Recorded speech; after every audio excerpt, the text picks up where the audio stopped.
Teachers, what signs did you get that a student would go on to be a horrifying criminal? Lots of my students are in gangs. A few have been arrested for some pretty serious stuff, including popping or shanking people. Sad to say, but at an inner-city school, I'm not entirely shocked when kids from our district are in the paper for any sort of crime. The schools try to do something about it when the kids are young, but it's tough when their dads or uncles or neighbors are in gangs. Teacher of middle school here, had a weird kid. He was nice to everyone, but when nobody was watching, he'd make his hands into a strangling motion. Sometime in the year we got a pet hamster, and somebody could look after it. A week later, the hamster was dead with a broken neck. When I asked who it was clear that it was the kid because of the way he looked. He looked guilty, but I said nothing as I had no evidence. Fast forward 10 years, and it turns out he's in jail. What for? Shanking a mother of two for her purse. I've had one former student tried as an accessory to capital murder and another awaiting trial for capital murder. In both cases, the crimes were very violent and all over the news, and in both cases I wasn't that surprised when I heard about it. However, there was no time when I looked at either boy and thought, well, he's going to kill someone one day. What I did think was that they were probably going to pop off at the wrong person at some point and end up in jail or shot. Both boys were very disrespectful to both teachers and other students. They could be charming, but they had hair-trigger tempers and a great dislike of having to follow any rules. However, I've had many students like that grow out of it. I don't look at any student who's a discipline problem and automatically assume he or she will be a murderer. It sucks when it happens, though. There was this kid who went to my school all the way from age 5 to age 17. I invited him to a couple of my birthday parties in this time. At my 10th birthday party, he purposefully knocked my cake off the table before anyone could have a piece. At my 13th, he broke a window and set some paper on fire indoors. And last year he knifed and killed someone and is now in jail. Played D&D with another college student who we eventually found out was a serial killer. Well, not at the time. At the time we played D&D, he was secretly just a regular murderer. Then he didn't show up for one game and we found out that he had knifed a few more people. There was no evil aura that the guy had, pretty average D&D nerd. But in hindsight, there were some weird things about him. That look when he'd jokingly say, "Oh, I've killed people for less." He played a female rogue, which was weird.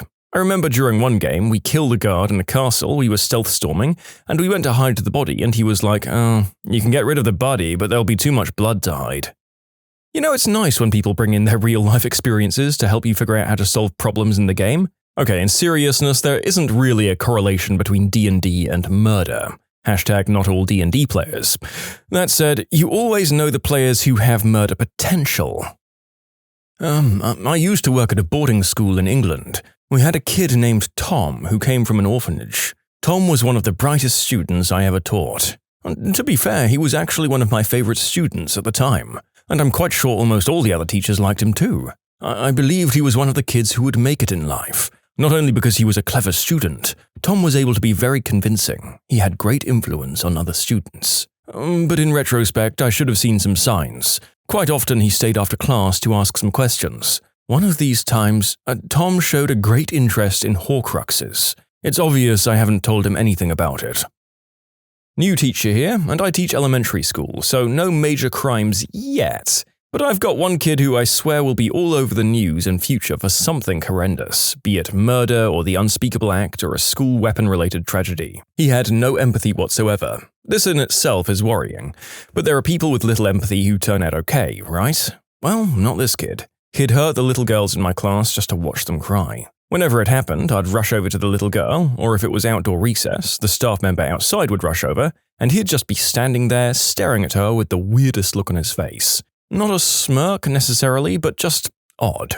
Most little kids will either run away or try to look innocent if you catch them, but never him. He just did not give an F. I asked him once why he was always so mean to this one little sweet girl in particular, and he said she was his favorite. I could barely contain my horrified expression. Like I said, he's going to be on the news eventually. I just hope I don't find out what he did.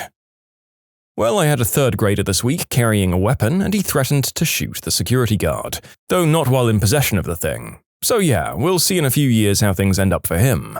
According to the security guard, who's ex-military, it was a real weapon, but it had been gutted and was essentially just an empty casing. When he eventually threatened that guard later, he specified he was going to get a working one from his, quote, friends. I feel bad for the kid. He scares me, but I do still feel bad.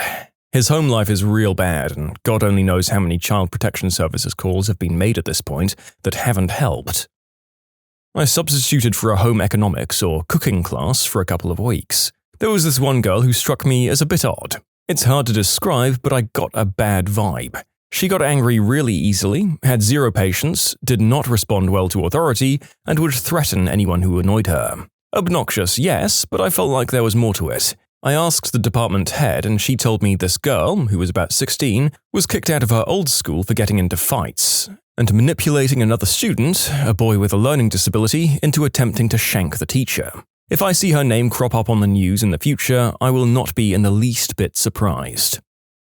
As a teacher, there are definitely indications that something could be seriously wrong sometimes. I had one female student who was obviously giving off signs that she was ill. When she was finally diagnosed with antisocial personality disorder at the age of 13, I received a few apologies from colleagues to whom I'd expressed concerns about this child. She was expelled in 8th grade for organizing a pretty depraved plot against another girl in her class. She tried to get 4 girls to back her up. One of them turned her in to administration the day of the attempted unalivings. The victim was not knifed as she had planned, and she wasn't charged. Her mother blamed her ADHD. Really? Her mother made a point of bringing her onto campus every day after the expulsion because she had another child at the school. That mum had problems of her own. I'd hoped she wouldn't have children, but she recently gave birth to a second child. Neither child trapped the man that she was trying to get to marry her. She keeps in touch with former students and teachers through Facebook. She doesn't realize we're watching for any sign she might be a danger to these kids. I had another student ask me for help.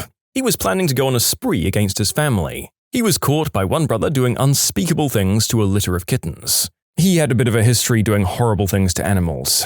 He asked me to help him turn himself in before he started with people. We had a conversation in which he told me I was the only adult who had ever been honest with him. I helped him. He's been institutionalized since he was 14. This child ended up in my class after being expelled from another school for bringing a knife to school to stop a girl who said he was ugly. After being suspended for having the knife, he walked to school with a 9mm intending to get to the principal. Then he became my student. We had a course mate who was intelligent, shy, and nervous. His father was a professor and mother was a teacher. He had a friend. He tried to kill his friend's grandma with a screwdriver. Everything was planned except that he wasn't expecting resistance.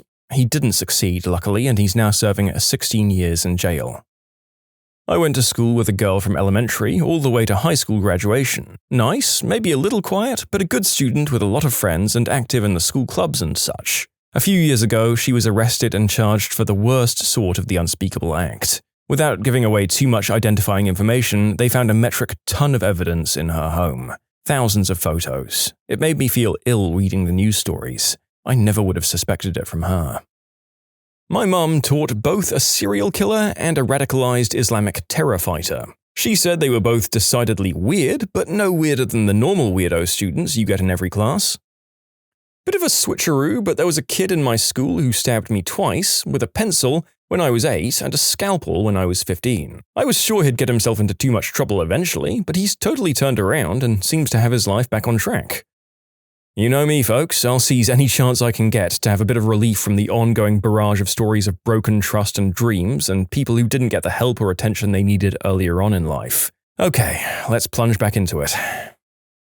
I taught a high school student that had a lot of impulse control issues. He was labeled EBD, or Emotional Behavioral Disorder, in our special ed program and needed a lot of support. We got along pretty well, and I think deep down he had a good heart. But he'd fly into fits of rage when frustrated. After he graduated, I didn't hear anything about him for a year or two, and then I read in the news that he was being charged with second-degree murder after trying to settle into a family life. Apparently, the noise and demands of a busy domestic household were too much for him.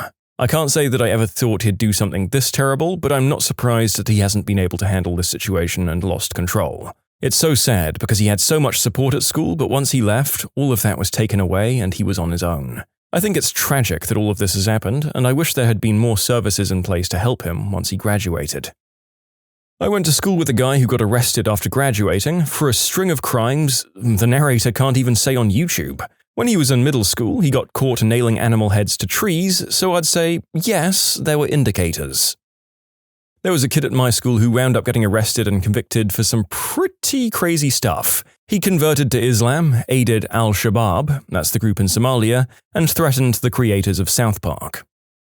When I was in high school, our chemistry teacher told us about a girl who tried to poison him by putting a chemical in his kettle. He noticed it because it made his tea blue, so there's that. Some girl also went around shanking people with a compass. Thank God none of them had any blood diseases. You can submit your own stories to be featured here on the channel. The story submission link is in the description below, and if you want to listen to some vibey music in the background, check out easymode, also linked below, and subscribe. My father is a high school guidance counselor. One of the kids he managed was in the news several years ago for killing his parents and taking them apart in the bathtub. My dad was totally stunned and told me that he never saw any signs in that kid. He'd apparently become a serious substance user at the time of the murders. We didn't talk about it other than that one time. Teacher here, a veteran one as well. I'm only posting here because finally a serious message can be sent, viewed, and perhaps start a change. I know which kids of mine are going to go down that path. We see signs all the time, and us good ones pick up on body language and such because it's an essential and useful tool to use. Anyhow, listen, just ask the teachers who the troubled kids are and give the public schools the gosh darn money and proper support for mental health services in the schools. For all the kids, not just the sick ones either. We can significantly help societies really mend their wounds this way. But guess what? Social services in the schools are amongst the first to be cut. Teachers get cut too. The people that stay and never get cut? That's right, the administration. These schools are being run in a business model right now. People need to wake the F up and deal with bullcrap like this. It just isn't right. Reminds me of the graphic novel My Friend Dahmer by Durf. It's about a guy who went through school with Jeffrey Dahmer before he became famous for the murders. You should check it out. Everyone should. Not a teacher, but during my secondary school years, there was this one kid in my tutor group. Slight bit of a butthole, but nothing too dramatic. They were also a bit of a class clown at times. I got on with him okay. There was really nothing out of the ordinary. Turns out he ended up shanking and killing his ex while she was at work. I hear he was a substance user as well before it happened. I was utterly shocked by it. My mum taught in a troubled area. Some of what she's told me is scary. Lots of substances in this area resulting in very disturbed kids. No murderers that I know of, but probably some future ones. She taught kids 7 through 10 years. One of them kept scissor blades in his desk. The mother of the kid mentioned was a crystal addict. Others would punch, bite, and lash out in violent rages. Very disturbed for being so young. I hate to admit it, but I will check arrest records annually for one of my former students. He hasn't committed a crime that I know of, but I'm fairly certain that he will. When he was in middle school, he was caught with some pretty extreme adult magazines, and when the school called his mum, she said, "Oh, I know, I gave it to him. How else is he supposed to learn about doing the deed?" When he was in my class, he'd pull down his pants, sit at his desk bare butt, and make lewd motions directed at the girls in the class. So I'd send him to the office, but they'd send him back when he told them his pants were too big and he needed a belt. His mum won a lawsuit against the district for discrimination at some point in the past, and they were terrified of her. I like to believe in the best in people, but that kid just wasn't right. And his mum was even worse. This was a first for me this summer. A 17-year-old boy in my town was arrested for a string of armed robberies. I taught him when he was 14 or 15 years old. He was a nice kid. I never had disciplinary problems with him, and I recall him being an average student. He did hang out with some D-bags though, and I think they had too much influence on him. I was very surprised when I heard he'd been arrested. I've had other students that I suspected might end up in jail. So far, I haven't seen them on the news yet. In 6th grade, I was in a class with a guy who my friend's sister was trying to get with. He was 3 to 4 years older than all of us, he'd shave daily and have full stubble by the 7th period, and he was a butthole to students and teachers alike. He was also 6'4" and wasn't afraid to swing at teachers. In 7th grade, he got expelled and arrested for really forcibly hitting on a whole bunch of people. I had a student once that all the teachers hated.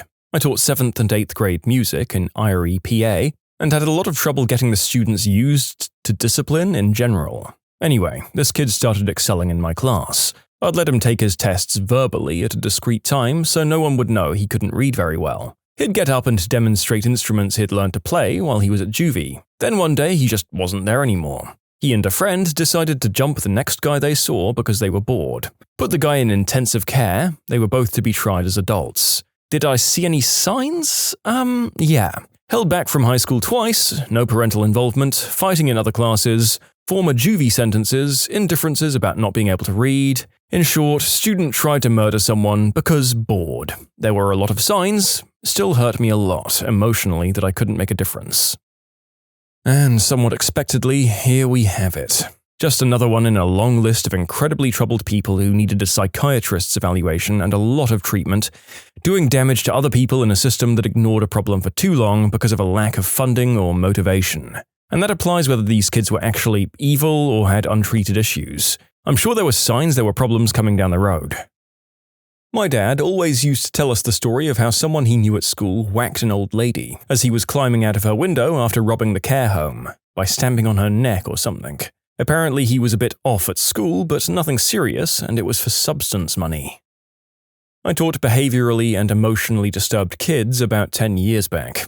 Most of my kids were pretty terrible students, but one in particular had a severe case of oppositional defiance disorder. During the year I was teaching him, he got in a fight in the hallway and was expelled, as this wasn't his first. He went on to murder 2 people in a substance deal gone bad several months later. My primary thoughts were, absolutely no surprise there, thank goodness he'll be off the streets for a few years, and glad it wasn't an innocent civilian.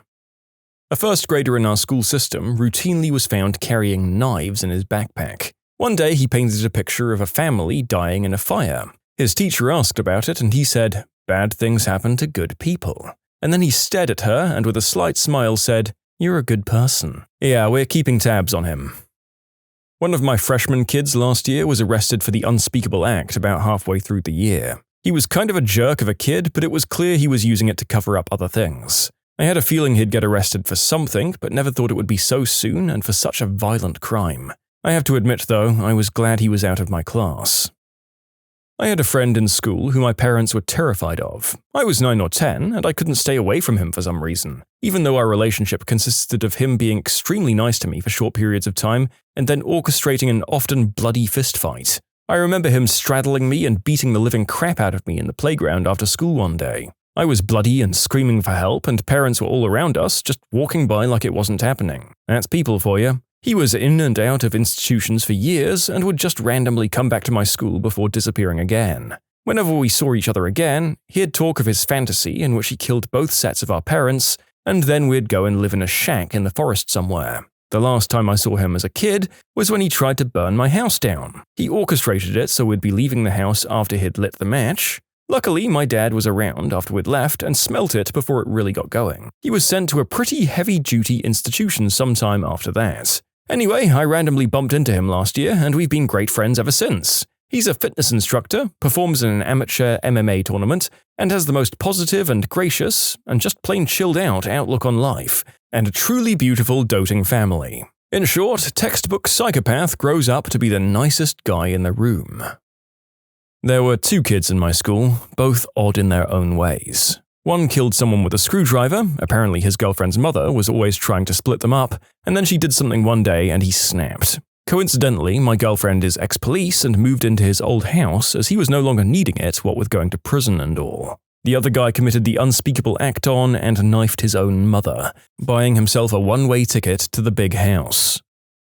Not a teacher, but I went to a middle high school with Casey Anthony. She played on my soccer team and dated my ex-boyfriend. She even accused him of being Kaylee's father when he couldn't defend himself. He died in a car accident a few years before all the mess. I never thought she was crazy, but I always thought it was weird she never posted pictures on MySpace or Facebook of her kid until Kaylee was almost 2 years old. No one ever really knew that she had a kid. She partied a lot, and you could tell. She liked the pills, that one.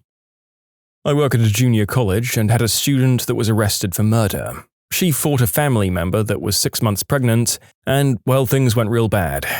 She was aggressive in the classroom and had gone off on me and another instructor. She also displayed some bipolar behavior, so I really wasn't that surprised when I saw her on the news. I used to be in a position of training new techs where I work. We had a guy that just always struck me as dirty and creepy. He didn't really do anything creepy per se, I just got a vibe. Sure enough, one day he didn't come in because he was in jail for the unspeakable act. I teach at a post-secondary trade school where we've admitted some people that have gone on to do some horrible things. Arguably, the worst offender was a man who I had little contact with throughout his time at the school because he never showed up to class. He was a first-time father to a child who was less than 2 years old, if I recall, and both he and his girlfriend, the mother, were trying to go to school and take care of the baby at the same time. It didn't work out, and eventually he was terminated from the program.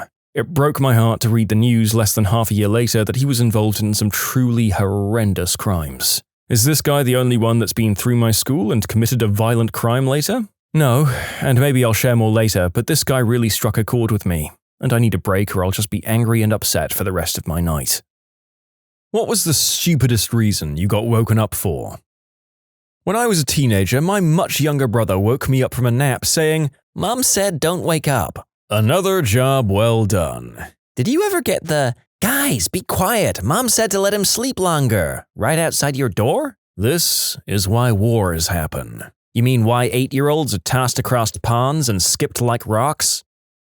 Obnoxiously loud buzz and shriek of a National Weather Service warning to my cell phone at 3 a.m. telling me that in about an hour, it was going to be raining in a county 60 miles away. I figured out how to turn off that crap permanently. False positives generated by humans are unacceptable. One time, I got a tornado warning in November. I live near LA. Did you die?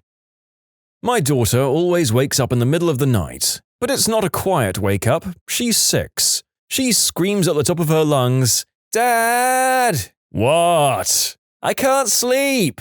"Me neither." Anytime I fall asleep at my mom's place, my 8-year-old sister will shake me awake and ask what I'm doing. You guys really know how to sell the whole having kids thing, don't you? My brother looked at his clock, saw a :30 and assumed there was a 7 in front of the colon on Christmas morning. It was 3:30 in the morning. Even on Christmas, that's 4 hours too early. One Christmas, I tried to get my family up at 1 a.m. Technically, it was the morning. I remember doing something like this when I was a kid. I saw 12:30 and freaked out thinking it was already noon, totally oblivious to the fact that there was one of those in the middle of the night as well. My parents were pretty teed off. When we were both pretty young, my sister woke up at 4 a.m. on Christmas Day once.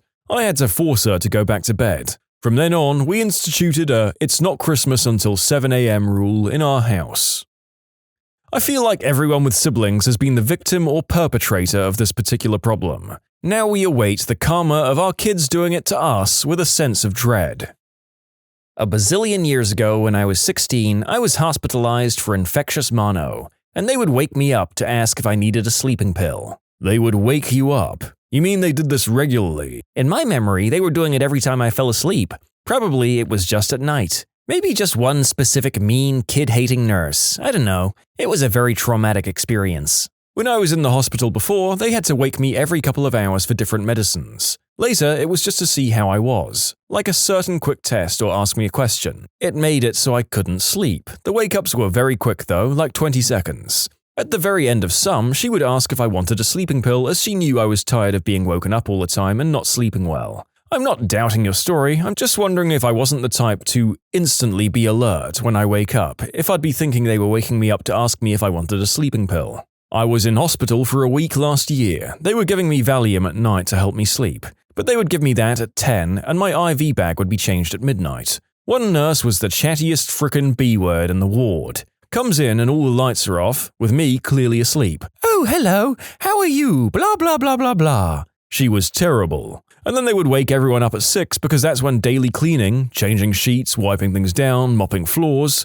would happen. Plus I'd get my daily blood work taken at the time and an anticoagulant shot in the hip. Didn't need it, it was regular practice to give them to everyone. God, they really just don't like letting people sleep in the hospital. My grandma calling to ask me if I wanted blueberry muffins at 1 a.m. Of course I do! Were they delicious? Frick, yes. What time are you going to wake up today? Well, I guess right now o'clock. My husband does this regularly. That or, what time do you want me to get you up? Ugh, butthead. He's so lucky I love him.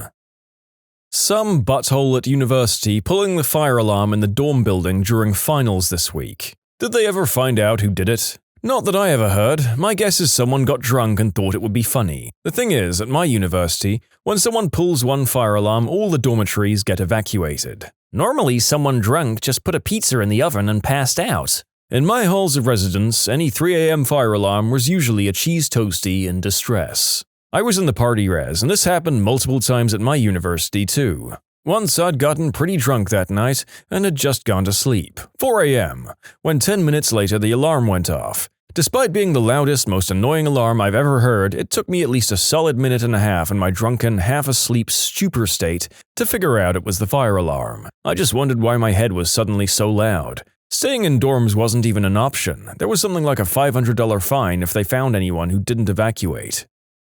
I kid you not with this story. So my linear algebra professor decided to test us to see if we were truly learning the material in class. So he said, "Your cell numbers are in the school system, so I'm going to call each and every one of you at a random time during the quarter. I'm going to ask linear algebra questions and you have to answer it, or else you lose 5 points."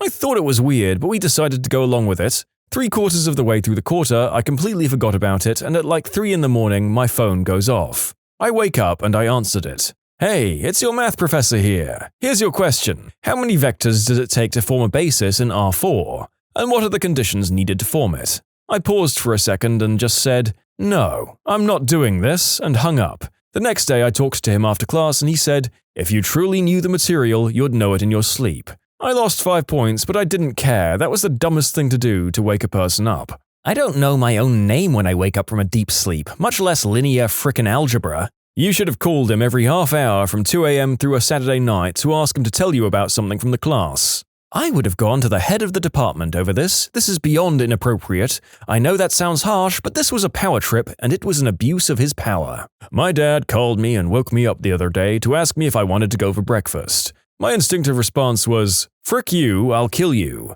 I called him back 10 minutes later when my alarm went off and we had IHOP. Being woken up to be told I'm going out. I would have gathered that by waking up and noticing that you weren't home. I would assume, oh, she went out. This happens to me all the time. I get woken up by someone yelling, "Bye, Alexandra, I'm going to the dentist or mall or work." Like, thanks, if only I could have figured that out all by myself. Sorry, I'm bitter about this. They do mean well. They don't want us to worry. But yeah, we'd rather sleep longer and worry a bit than not sleep and not worry. Is leaving a note an impossibility? A friend of mine showed up at my apartment at 9 a.m. because he was in the neighborhood and had to take a crap. Well, would you rather he left it on your doorstep with a note? "Dear friend, fix your doorbell. This is what you are sleeping in past 9. A lazy piece of crap. If any of my buddies pulled this on me, I'd totally understand." Coworker called me at 1:30 a.m. to call out for the following day. Coworker, not employee, and because of a sore throat. "That crap happened to me too. Hey, I'm gonna be out tomorrow. Can you tell the boss? Can't you call her in the morning? No, I'm gonna be busy. It's literally just, hey, I won't be there. Okay, have a good day." Seriously, or send a text, that makes the most sense. I got a lot of places say that's a no-no, but I can't imagine calling that early in the morning is any better. Or if you work in hospitality, you send the text and they ask you to come in anyway, cold or no cold, COVID or whatever. I really don't miss it. My dad, I think he'd been smoking green herb, but anywho, he woke me at 3 a.m. in my senior year of high school to see if I wanted to drive him to Walmart so that he could buy tan mini blinds for the dining room. He handed me a piece of paper that he had supposedly written down the measurements of the windows on, but it was just the wrapper from a piece of candy. Measurements. List of candy. You think he had been toking? You have some pretty high standards of evidence. Well, my dad can be pretty eccentric, and around that time he'd had surgery, but I just don't think the pills they gave him were that good. In case they were that good, do you know what the pills were called? No reason.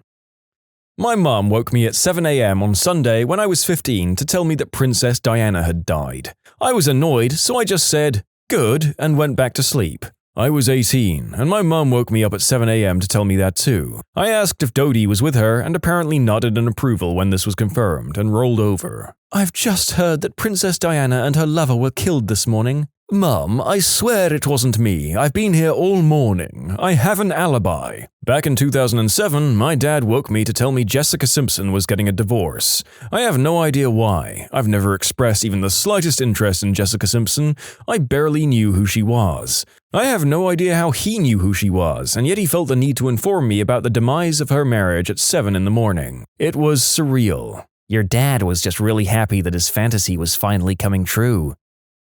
When my dad would wake me at 7 on the weekend to ask me when I planned on getting up, That was probably just his way of saying get up. Oh my gosh, what is up with parents in this? My dad would tell me that I'm wasting the morning. What the frick? All my family does in the morning is watch TV and yell at each other. I'd rather be asleep.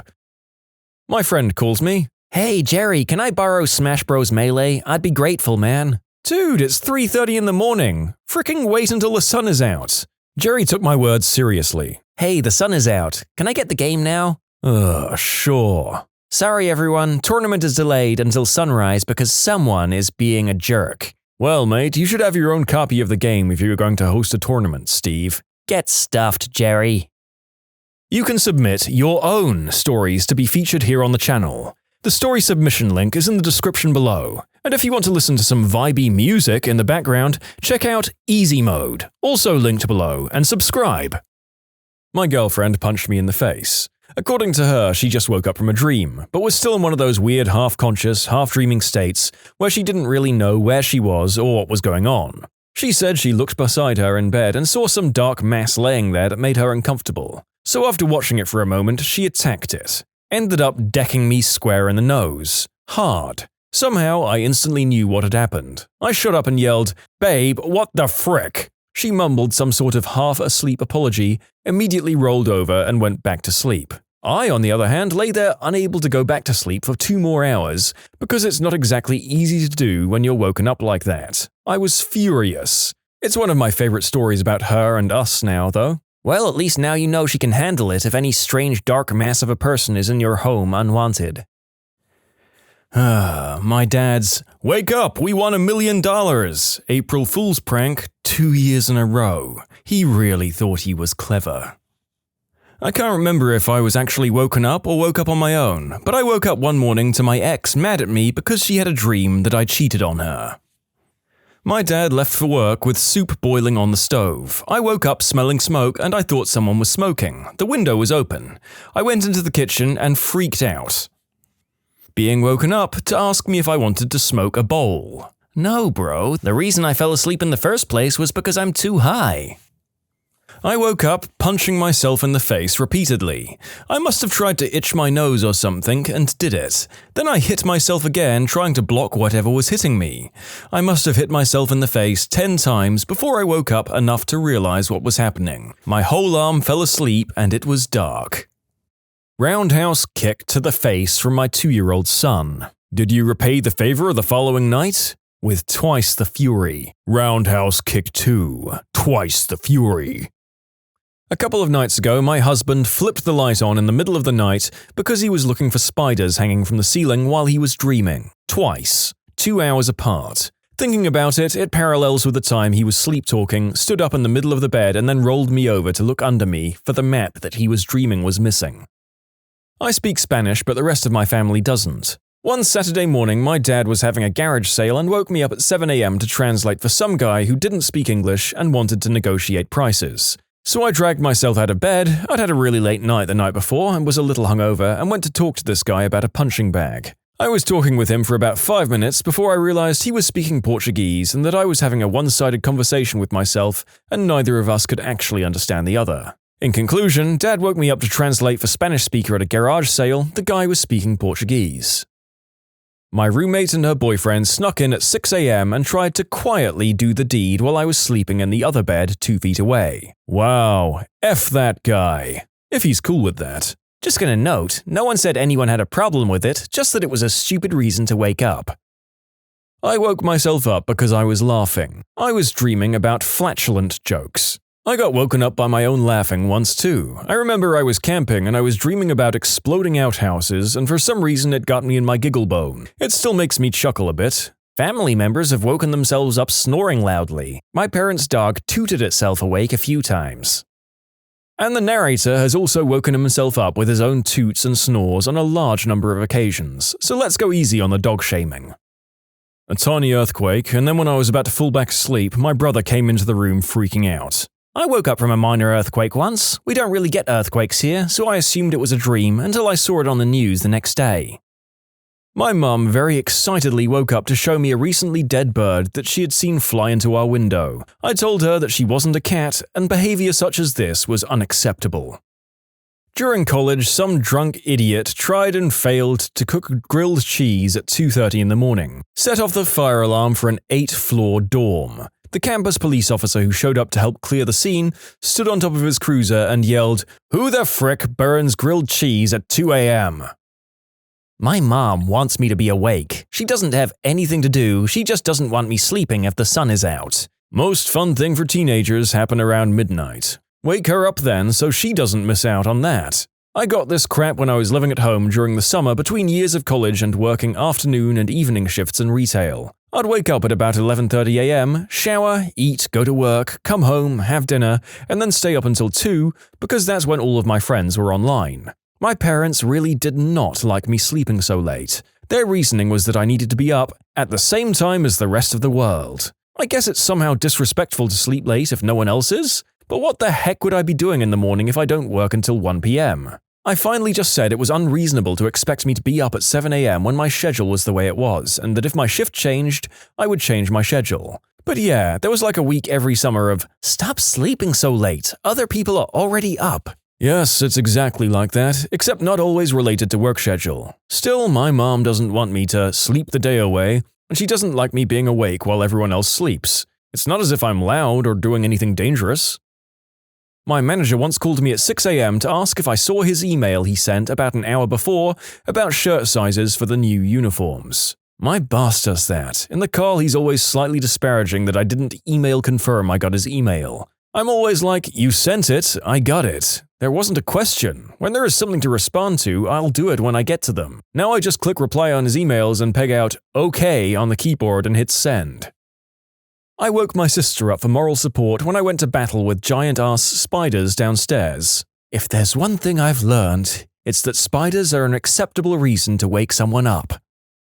My roommate, who I love so much, put an old potato in the microwave for 5 minutes. We don't know if it's because she didn't poke it with holes, or if it's because it was old, or if 5 minutes is too long for a raw potato, but we had a food flare-up. I wake up because the fire alarm is going off, and I peek my head out and there's a small fire in the microwave. I blasted it with water from a spray bottle until it stopped glowing, and we threw out the melted plate and blew the smoke out of the windows, and we laughed about it for like an hour. It was such a stupid situation. Who lights a fire in a microwave? Who messes up baking a potato? Who's baking potatoes after midnight anyway? Why was it so funny to hold a melted plate in the middle of the night? It's actually one of my favorite college memories so far. My significant other waking me up in a panic because there was a parrot giving birth on the floor. He was talking in his sleep, by the way. Someone waking me up to tell the person next to me the time. My friends stopped by to ask me if I was asleep.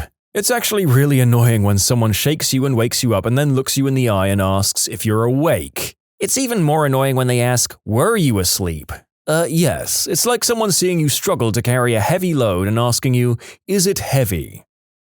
I was having a nap one day. I very rarely nap, and a friend of mine who lives halfway across town charges into my room and screams, "Do you have a phone book?" I was so dazed and confused that I didn't even consider asking why and just gave him the book. Years later, at his wedding, I gave him a phone book of my new town. I will never forget the nap that got away. I have questions. 1. Why, if he lives halfway across town, did he charge into your room? 2. Why did he need a phone book? 3. People still use phone books? I'm a pretty heavy sleeper, especially after a night of drinking. One Saturday morning when I was in college, I slept through a fire alarm. I woke up when a security officer entered my room and started yelling at me. "Hey, why are you still here? Didn't you hear the alarm?"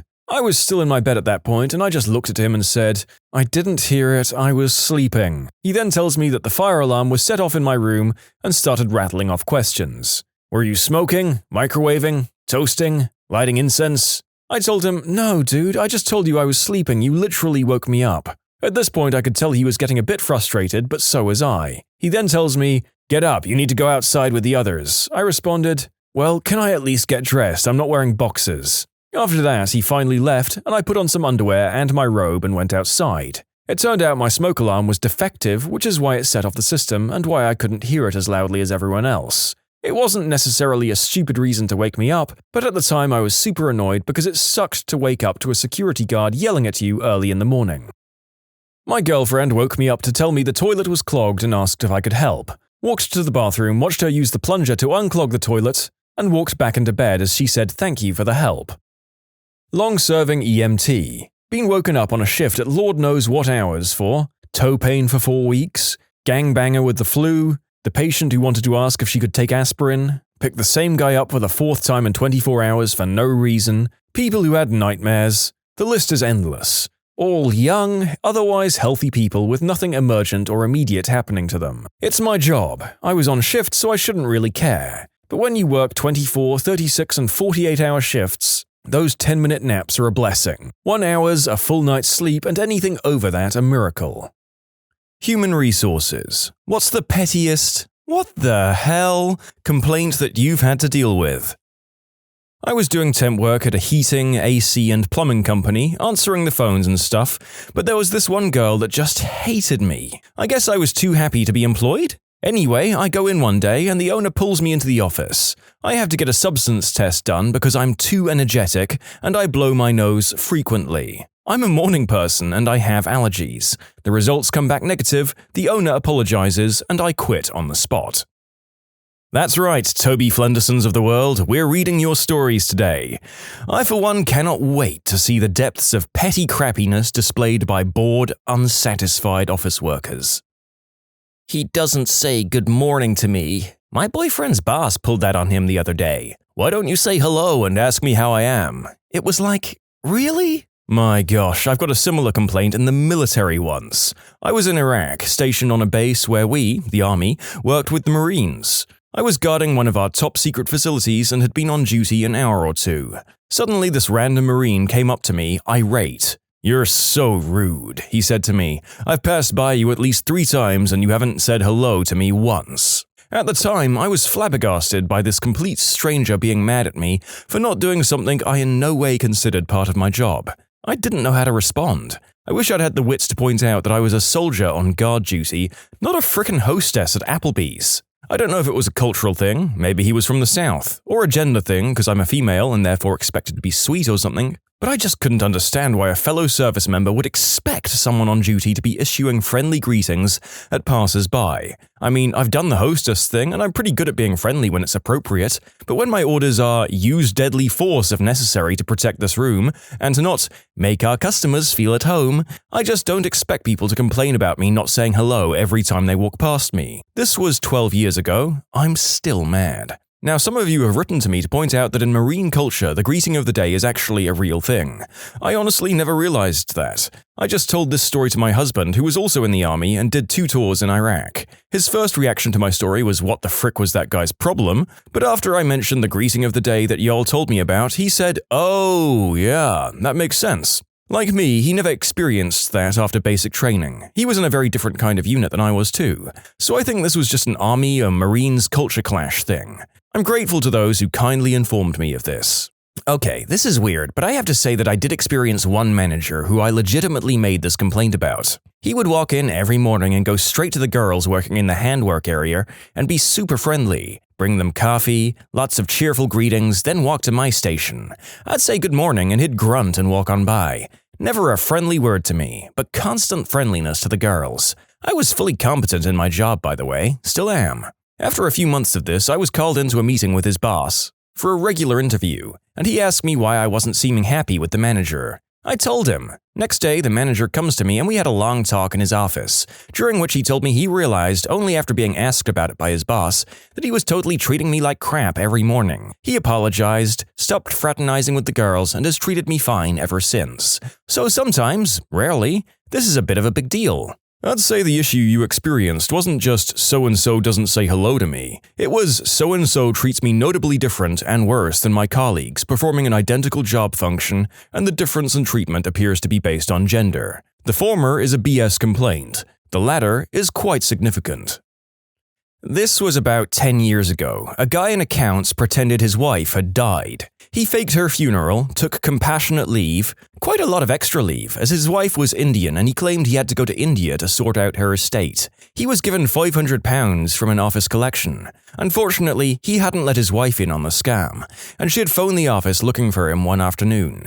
I believe the complaint that came in from his supervisor was, "You know X's wife has died? Well, I just had a phone call from the afterlife." He was fired on the spot, sued for his extra leave, and is the reason we ask grieving workers for death certificates before we allow any extra paid time off. Oh no, sorry, I meant my other wife. I mean, saying your grandmother died is one thing, but what was his plan? You can only fake your wife's death for so long.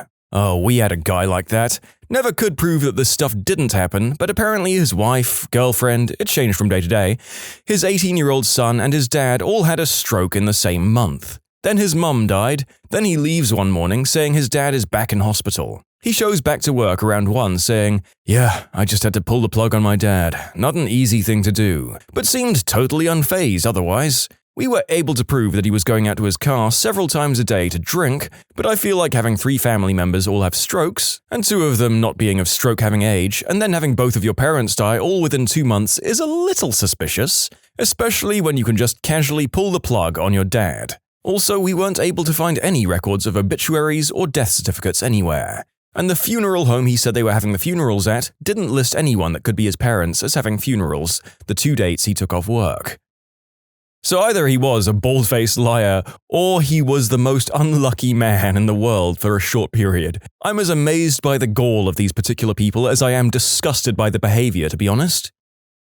I used to help my HR team in organizing a summer event for families. Nothing special, just a grill party for employees with some extra events for children. This was a large company of around 300 employees. A week before the event, one guy raised ape crap hell because we chose a date when his daughter was on summer camp.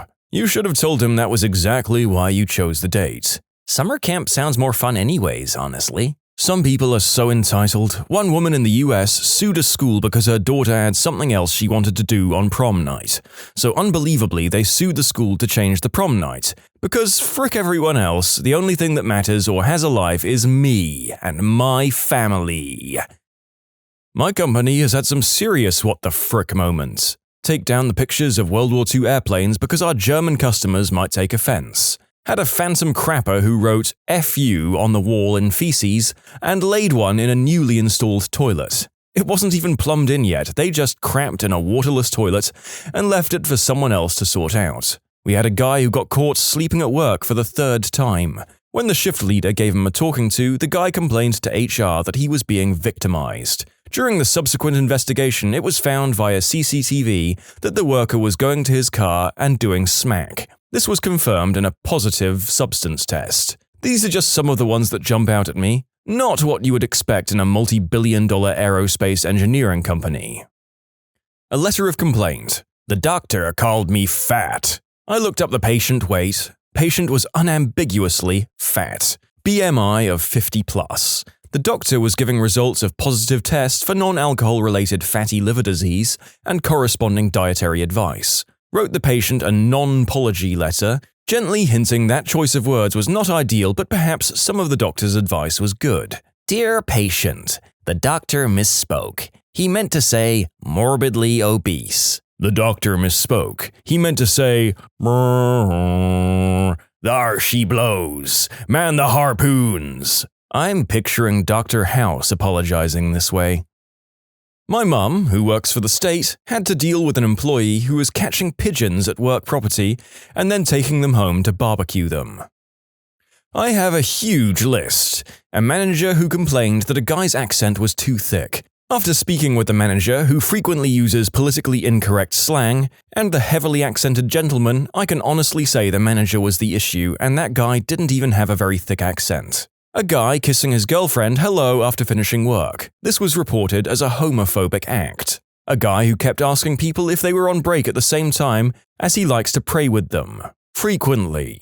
A woman calling herself the B-word and another employee reporting her for insulting an employee. Yes, the actual complaint stated that she called herself the B-word. A girl complaining that another guy was stalking her every night. She would ask a guy to escort her to her car. It was the same guy. That one was weird. She actually used his parking space at his house to save money since he lived close to work. She then later complained that he stopped letting her do this. I can only assume due to the stalking complaint. A manager reporting every single one of his employees in his branch for coming in late. Turned out he had told them to come to work an hour early, unpaid, but they came in 15 to 30 minutes early instead, unpaid, so he tried to write them all up. A male customer called his boyfriend so gay. When the employee told him not to be homophobic, he replied they're gay and lovers. She then asked for them to kiss to prove it. That one had a ton of people in stitches over how this woman literally lives a Futurama skit life. Might not be Futurama, but I swear I've seen a show where two people pretend to be gay and do a super awkward kiss.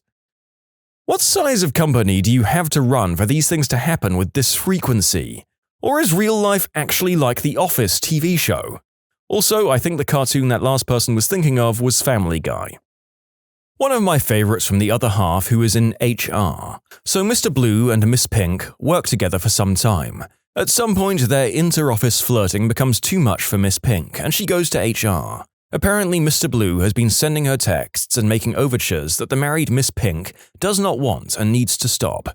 Mr. Blue is pulled into HR and they go over his behavior. He's going to be suspended while they determine if he'll be terminated. It's correctly pointed out that this is very inappropriate behavior. He seems to understand, but something is off with him. Then he asks, "Is she saying she didn't want me to do this?" "Yes," comes the answer. "This isn't something that coworkers do. You're single and don't understand the full scope of what's going on." Hold on a sec. Mr. Blue pulls out his phone and shows a text of Miss Pink with her, undressed, spread eagle along with a steamy note.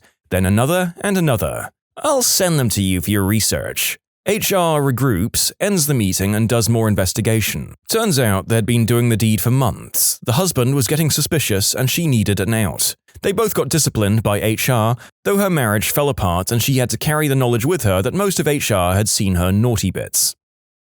You can submit your own stories to be featured here on the channel. The story submission link is in the description below. And if you want to listen to some vibey music in the background, check out easymode, also linked below, and subscribe.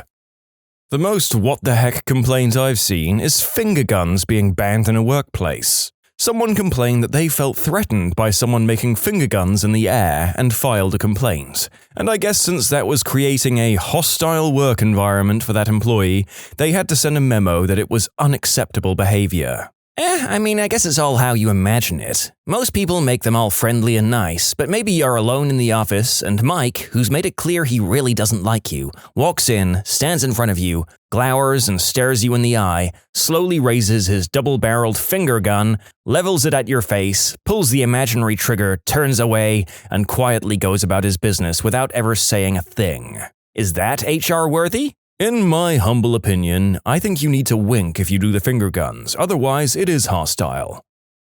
Not HR, but a friend who owned his own company told me about having to fire a guy for picking up a working girl in the marked company vehicle. It amazes me that people seem to forget they're representing the company when driving a company car. Whenever I drive one, I'm the most cautious, courteous driver on the road. Always following speed limits, letting people merge when they want, not cutting people off, no phone while driving, but I feel like I'm constantly seeing others in a company car that are some of the most aggressive and horrible drivers doing the exact opposite of me. It's just kind of like, why would I ever want to buy something from your company when you act like that? They don't work for Bang Bus then.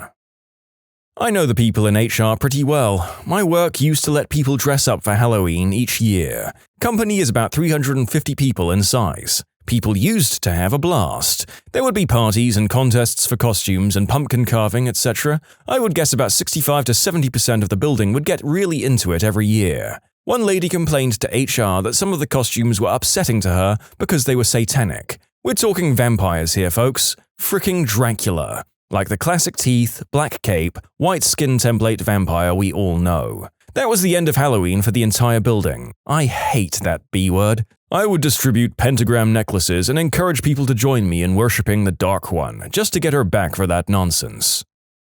If someone can show me where vampires appear in the Bible and personally attack the various protagonists, maybe I'd say they have a fringe case, but even then, who cares? Silly, bored Bible Karens.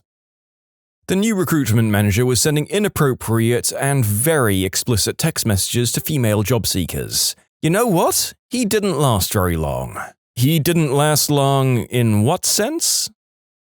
In my office, there was a huge deal of who kept finishing the pot of coffee without starting a new one. Let me tell you, some office workers had to go 4 or 5 minutes without coffee, which caused chaos. I'm thinking it was you. I've done a lot of bad things in my life, but I would never leave a coffee pot empty. Did you do those bad things because some F-word left the coffee pot empty? Chewing too loud, typing too loud, had to go home because it's cold, hottest month on record and the AC in the server room next room over is dying, and they can hear him. Direct quote. Apparently, he was laughing from across the building, not loudly, and they were not okay with it. I once lightly tossed the keys to a fellow employee. It's something I often do, but this particular employee didn't like me. Later on, I was asked by my manager why I threw the keys at my coworker. Apparently, my coworker told them that I got angry and huffed and chucked the keys at his chest. I was utterly flabbergasted that I was considered to be the one in the wrong. When asked the standard, "What should you do next time to make sure this didn't happen again?" I didn't know what to answer. I considered answering that maybe my coworker shouldn't be such a wussy B-word. Luckily, my team leader stepped in and told me the right answer was not to toss the keys next time. After the meeting, I busted up laughing. It became something of a running joke with my other coworkers whenever we tossed the keys to each other. Next time, make a point by slowly placing the keys on the floor and backing away slowly. You might get another complaint, but that would be funny. We had an issue with scented things in our office. Some people had a sensitivity and there was little airflow, so if someone sprayed something, they had issues. But that's not the bad part. It ended up being a feud between two sections that had to be mediated by HR. On the sensitive side, there was a supervisor who looked for reasons to write up those who might be wearing something scented. She tried to write up someone for wearing a scented deodorant and someone else for carrying scented lotion in their purse. That person hadn't even opened it, by the way. It didn't help that the sensitive one liked to claim a migraine and go home if she even suspected someone was wearing a scent. They ended up stopping the whole issue by setting a trap and monitoring the scent of some new lotion. They all talked about how good it smelled. Strangely, the sensitive one got a migraine and the entire group was called into the office to be written up because even the supervisor could smell the non-existent lotion in her office. When called out on it, HR had to come in and put a stop to the whole issue. I understand that people have sensitivity to smells. I'm one of them.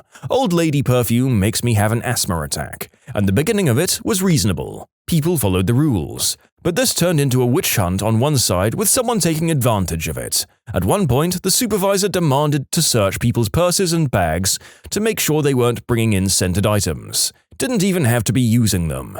HR did have to tell her that it was illegal, though. It's funny how tribal people can become in the workplace over a prolonged period of time.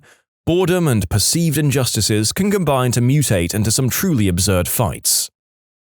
HR worker here. There's always the standard stuff. I got gypped on paid time off, overtime, and hours. Some of my other things are an employee stealing a work truck and driving to a gambling town, pawning work tools in said truck, gambling all the money away, getting drunk, crashing said work truck, falling asleep at the wheel, and found by the cops in the morning. He then complained that none of it was specifically forbidden in the handbook. We offered him Cobra because it was cheaper than proving in a hearing that his actions fell under gross incompetence. One lady cashed her check twice by mobile deposit, then taking it to a check cashing place. Once the company asked if we could make the 401k waiting period 10 years. Another guy took a loan against his 401k for custom motorcycle parts. That's not a complaint, it's just wow. I had a guy complain that we took too much for child support. He had 6 orders, a different lady each. That mother fricker was fertile. A pregnant EE who sat right by the break room every day and complained about the lady microwaving salmon for lunch.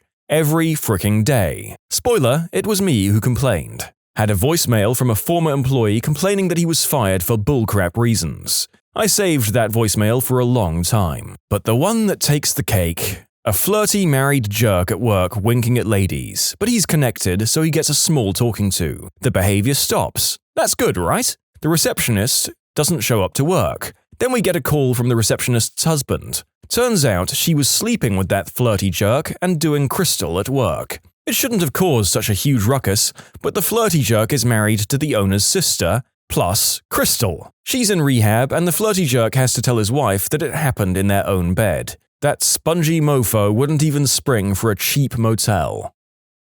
I'm in HR. I've had a few what the heck complaints. Employee complained about other people's perfume affecting her allergies but wore heavy perfume herself. She said everything outside her home gave her allergies. With a doctor's note, she was allowed to work from home, but was more than happy to come to company events and get wasted. Yeah, that makes total sense. We also had an employee who was abrasive, rude, arrogant, and actively tried to get people fired, and he was a little too flirtatious with women as well. There were several complaints about the guy. The what the heck part of it was no matter how much documentation we collected about him, the executives refused to discipline him because he'd been at the company for 20 or more years, and had a unique wealth of knowledge that would be extremely hard to replace. We also had an executive who scared her department so much that people were afraid to use the bathroom. If some people took maybe a minute too long in the bathroom, the supervisors grilled the person about where they were and sometimes penalized them for that. The supervisors were under so much pressure from the exec, it took a long time because people were too afraid, but finally, some people came forward to us about the issue, and we put a stop to it immediately. HR is an interesting world, but it can be very stressful and at times lonely. Where I work, we have mandatory inappropriate behavior prevention training. The person who teaches it told us that they had, in the recent past, received some complaints about people holding the door open for them. The lady felt she was getting harassed because of it. They mentioned they didn't do anything about it except try to explain to the lady that the person was more than likely just being nice. I was threatened with a write-up for that once. The lady was walking down the hall with a container of documents in her arms. I was next to the door and held it. She even thanked me. A couple of days later, I was brought into the HR office with my manager and told my conduct was perceived as sexist. They had a write-up for me, and I decided not to get pushed around. I told them I was being polite to someone with an armload of stuff, and unless the person who complained is going to do my job for them when I quit, they'd better tear that up. My manager and the HR rep had a talk, and the write-up was misplaced, never to be seen again. I don't know if that lady I held the door for was the one who complained. Probably someone else who wanted to stir the pot in the office. Talking to an employee about underperformance, and she complains because I wasn't telling her how great she is after every text she sent. One of our biggest customers is a large electronics manufacturing company in France and the UK. We regularly get visits from them for meetings about something or other. At one such meeting, one of the visitors told us about Steve. Steve was always vanishing during lunch break and nobody knew where he went until he was discovered in the toilets one day. Another toilet user noticed a foot twitching beneath the cubicle door and called out, receiving no answer, so they tried the door and obviously it was locked. Fearing the worst, he went for help. The first aider came back with him and called, no answer, so he entered the adjacent cubicle, stood on the bog, and looked over the partition wall. Steve was whacking away like his life depended on it. He received a warning for that. A few weeks later it happened again, only this time it was a female first aider who got a free show. A month later it happened a third time, only this time Steve didn't plug his earphones into his smartphone properly, and so was broadcasting the guttural sounds of a hardcore adult flick throughout the toilet. This was Steve's third and final warning, and he was fired. He claimed unfair dismissal on the grounds that nowhere in the employee handbook does it say that what he was doing was forbidden on company grounds, and it was during his own time and not during work time, and he ended up getting his job back. What is the most chaotic good act that you've ever witnessed? My former employer had a metered parking lot. The lot was heavily monitored and they'd ticket you like the minute your crap expired. It was decidedly not good for business. People want to be able to linger in a coffee shop, you know? Besides, there was no reason for that lot to be metered anyhow. It was barely even adjacent to anything but our shop. Well, the meter just started breaking. All the time. It would get fixed by the city, but then a few days later, it'd be smashed or jammed or whatever. We asked if people would be towed, and the city was like, no meter, no ticket. One night I stayed a bit late to clean a freezer. When I left, I spotted my boss breaking the freshly fixed meter. She was like, "Yep, guess I'm a criminal, huh?"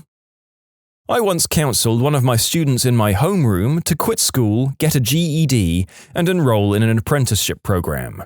Had I been caught, I would have been fired, since policy was to try and motivate all students to graduate. The kid was failing all of his classes, which were 9th grade courses, but he was smart, working a full-time job, and was already 18 years old and had a crappy home life. Honestly, that's the smartest path for a determined and hardworking kid who doesn't thrive in academia. Good for you. He probably makes good money and has a stable job now. I hope so. He didn't take the advice right away. As long as he was enrolled as a full-time student, his family kept getting a payout from funds due to his father's earlier death. He only came to school because his mum needed that payout to help raise his younger siblings. He planned to keep it up until he aged out of the funding thing in a few years, and then he could finally quit coming to school, get a GED, change jobs to something 9 to 5 finally. So he and I made a sort of pact of, if I don't harass you about your schoolwork, will you at least pretend that I do try to get you to do your schoolwork so that the principal doesn't figure out that I let you sleep in my class?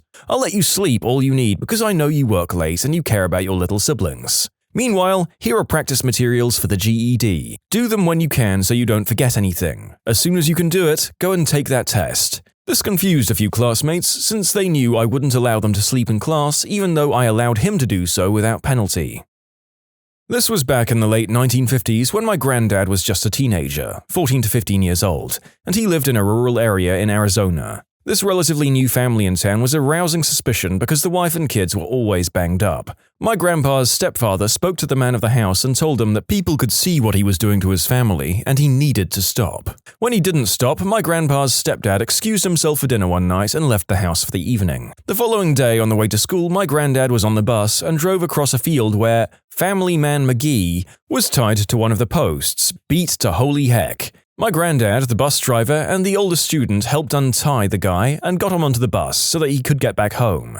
No one talked about it, but apparently my grandpa's stepdad and a couple of other local guys caught up to the guy and beat the crap out of him so that he'd know how his defenseless family had it. Saying he excused himself paints such a good picture of him politely dabbing the corners of his mouth with his napkin and slowly pushing back from the table, just to go and grab this dude and whip his butt. Haha, dope.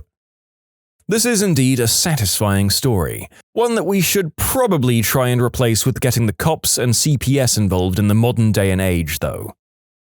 When I used to walk home from class at night, there's this guy that would always call me gangster, major respect, but never anything else. For the reference, I'm a 19-year-old short Hawaiian girl and not very threatening looking. We'll call this guy JD. He'd ask how my day was, if I'm getting home okay, if I had any problems getting home. I began to look forward to it when I was walking home from class. A couple of times I'd be having a bad day, and this guy, who was outside, rain or shine, would always say hi to me. One day I was walking back, and he was talking to a buddy. Said buddy looked over at me and whistled, to which JD whacked him on the shoulder and said angrily, "Show some respect," and smiled at me and said, "Hope you have a good night, gangster. I hope he's doing all right." That video of the guy picking up litter thrown out of his car before physically throwing the passenger out. Threw into a park, turned on his hazard lights, waved the vehicle behind to alert them, and finally picked up and throwing out the trash. I don't care if it's staged or real, it was a delight to watch. A friend of mine had a roommate that stole a painting that was given to my friend. The roommate claimed that it was his and refused to return it, so I broke into their house at 2 in the morning and stole the painting back. I didn't tell anyone and kept it at my house until the roommate moved out. My friend and his painting are now reunited. The kid who stole it was a real piece of work. He would do this kind of stuff to everyone. Multiple people that I know have had this complaint about him, and he also brags about stealing stuff from people. The painting was given to my friend as a present while he lived with the roommate for the first time. They both moved out at different times but chose to live together in a new house. During the moving process, the roommate took the painting and hid it from my friend for weeks. Then at the new place, he revealed the painting to my friend and explained that he wouldn't be giving it back. I caught wind of this story and decided to take matters into my own hands. The city of Sao Paulo never cleaned its tunnels, so they got black from all the car's fumes over the years. This guy cleaned skull drawings in the soot using a rag and some water. The city sent officials to try and stop him, but hey, he was cleaning, no vandalism there. Eventually they sent someone with a hose to clean this guy's vandalism for good, only to discover how dirty the walls truly were. That reminds me of the one where people spray-painted wangs on potholes in the road to force the city to fix them faster. Something similar is happening in Cologne in Germany. They have these incredibly dirty walls, so some people took it upon themselves to do art with pressured sand. The city is against it, so they clean the parts of the walls where there is art. It's called reverse graffiti. If the city catches you, they fine you, since it's treated like real graffiti.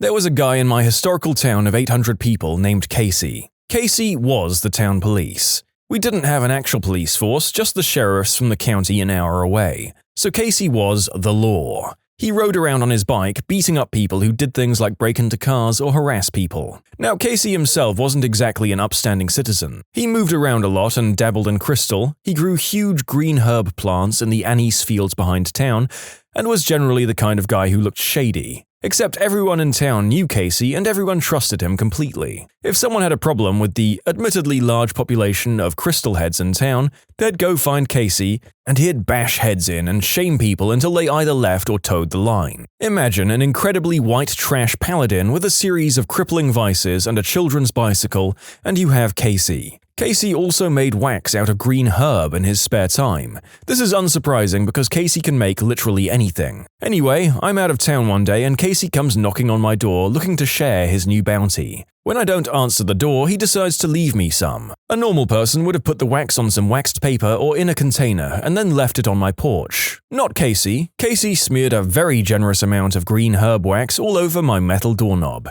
Being Casey, he forgets to leave a note to tell me he did this. I came home late that night and put my hand on the doorknob and ended up screaming at my lungs because it was unexpectedly sticky. It was good wax though. About the Great British Bake Off hosts. When contestants do cry, out of frustration or disappointment generally, Mel and Sue stand near them and use unairable language so the embarrassing footage is tainted and won't make it into the final edit. And strangely enough, I've heard that the unairable language is predominantly brand names rather than cursing. Imagining Mel and Sue having an entire conversation completely in brand names, simultaneously ruining footage and making the upset contestant laugh. Two older British women standing next to a man crying over a soufflé just chanting the C word over and over. I love this image and I will think of it whenever I'm feeling low. Thank you, imaginary versions of Mel and Sue. When I was in high school, I was an extremely troubled teen. Legal trouble, substance usage, violence, mental illness, failing every class, the whole gamut. When I was in 11th grade, I was put into a special education program for people like me. And I did wonderfully. I adored my teachers and vice versa. One teacher in particular was amazing. She helped me set goals, get on track. She even helped me find my first real job. My senior year, I was doing really well in my classes, but this school was set up like a college in that you needed a set amount of credits to graduate, and I was woefully short. I still needed something like 22 or 24 credits, completely impossible to make up in my last year. Even though I was doing well, there was no chance I was going to graduate. So my lovely teacher started digging through my record. She somehow converted my community service, treatment stays, lockup time, and all the consequences for my behavior into credits. She turned institutionalization into fricking elective credits. By the end of my senior year, I had 1/2 credit to make up in summer school. I was able to walk with my class for graduation in June and received my high school diploma in August. To this day, I have no idea how she did it, but she absolutely changed my life. Thank you, Mrs. Johnson. A Brazilian substance trafficker has been praised on social media as the modern-day Robin Hood after he kidnapped 2 nurses, stole vaccines and syringes, and ordered the medical staff to inoculate residents in one of the poorest areas in the country's southeast. Thomas Vieira Gomes has made headlines in the local press for acts of charity over the past year, even as authorities have issued successive warrants for his arrest. His most recent gesture of generosity to combat yellow fever, which has swept poverty-stricken areas of Brazil, has seen him lauded primarily as a hero rather than a villain. The substance gang leader, known on the street as 2N, held hostage 2 nurses from a vaccination center before transporting them and their equipment to one of the poorest favelas in Rio de Janeiro. The Latin American television station Telesur reported that Gomez's gang oversaw the nurses as they administered vaccinations over a 2-hour period in the Salgueiro favela. Once they'd finished administering the injections, they were returned to their workplace. In a report on the incident, the health workers said their kidnappers had treated them well and without any aggression. They said they'd complied with the hostage takers because many Salgueiro residents hadn't been given access to immunization centers. Despite the illegality of Gomez and his gang's actions, officials have praised the hostage-taking. Carlos Mink, a state deputy and a former minister of the environment, wrote on Twitter that the immunizations had been done as an act of public service. You can submit your own stories to be featured here on the channel. The story submission link is in the description below, and if you want to listen to some vibey music in the background, check out easymode, also linked below, and subscribe. I once caused traffic to come to a standstill on a 5-lane highway because a dog was running around and narrowly avoiding being hit several times. I pulled my car to the shoulder and jumped out to try and get the dog off the highway. Seeing this, several people got out of their cars to help. After about 10 minutes of us trying to chase this dog off the highway, the owner comes and the dog jumps right into her car. Everyone else gets in their car and leaves while I'm talking to the very relieved owner who couldn't believe all of these people got out to try and save her dog. Once she gets in her car and leaves, I realize I'm on the opposite side of a 5-lane highway from my car and no one is stopping to let me pass. Finally, a trucker must have noticed my predicament and starts cutting off traffic and slows down so that I could walk to get to my car. Another trucker follows suit and I'm able to get back to my car and back on the road. It wasn't until later that I realized how dangerous what I had done had been, but it was worth it to see the owner reunited with her dog. In conclusion, rallied an army of motorists to try and save a runaway dog. I was at a psychedelic rock concert in New York City that involved quite a bit of light moshing and crowd surfing. A really fun show overall. If you've never crowd surfed before, there's 2 main ways that it's usually done. Either you get up on the stage and jump off hoping that the crowd will catch you, or you ask a couple of strong-looking people around you to just lift you up. But at this concert, there was a third way. There was a big intimidating-looking guy in the middle of the mosh pit who apparently spent the entire concert down on all fours, getting people to jump off his back and start crowd surfing. He especially tried to wave in people who seemed nervous to try it. Overall, he must have gotten at least 50 people to crowd surf who had never tried it before. It was really a magical sight to behold. A guy at the local Dunkin' Donuts has to throw out donuts after someone tried to sue them for donating poisoned donuts or whatever. He gladly throws them out and then walks back inside. Whatever happens to them isn't any of his business, since it's trash anyway. He says he stopped trying to catch the mysterious garbage thief after 30 seconds of trying because he isn't paid enough to care. At the Dunkin' Donuts my brother worked at, a homeless guy would politely stand next to the dumpster. The employee would place the bag of expired donuts in the dumpster and close the lid, then homeless guy would open the dumpster and take them out. It was on video and the manager required that the rules be followed. It was very lawful neutral. I think this would really be lawful good. The employees obey the rules and the homeless man would wait until protocol had been followed and everyone benefited. In case anyone is wondering, yes, the narrator chose the topic that made him think about Dungeons & Dragons the most. What can I say? I'm obsessed. My grandma was a kindergarten teacher for 50 years. Yes, you heard that correctly. She retired at the mandatory age of 72. It was a small community, mostly economically okay, but some poverty. Every few years, Grandma would develop a case of the clumsy. She'd trip while watering plants, and wouldn't you know it, but she'd spill a bit of water on the child that was unwashed and wore the same clothes for weeks. Nothing for it but to make up for the mistake by giving him a bath and clean clothes. Then return the clothes she messed up after she had cleaned them. A case of clumsy would last the whole school year, and oddly enough, she'd tripped near the same child every time. The case of clumsy often meant that she miscounted her grandchildren every morning and made an extra lunch. "You there, would you mind taking this lunch so it doesn't go to waste?" There was this Thai infomercial about a lady who owns a marketplace, and she went to visit the people who rented her place and just started getting angry and wreaking havoc, breaking weighing scales, etc. She was filmed by the buyers and the video went viral and all these negative comments. Turns out the sellers she was angry with were playing tricks with the customers, like using rigged weighing scales, starting with 1 kilo.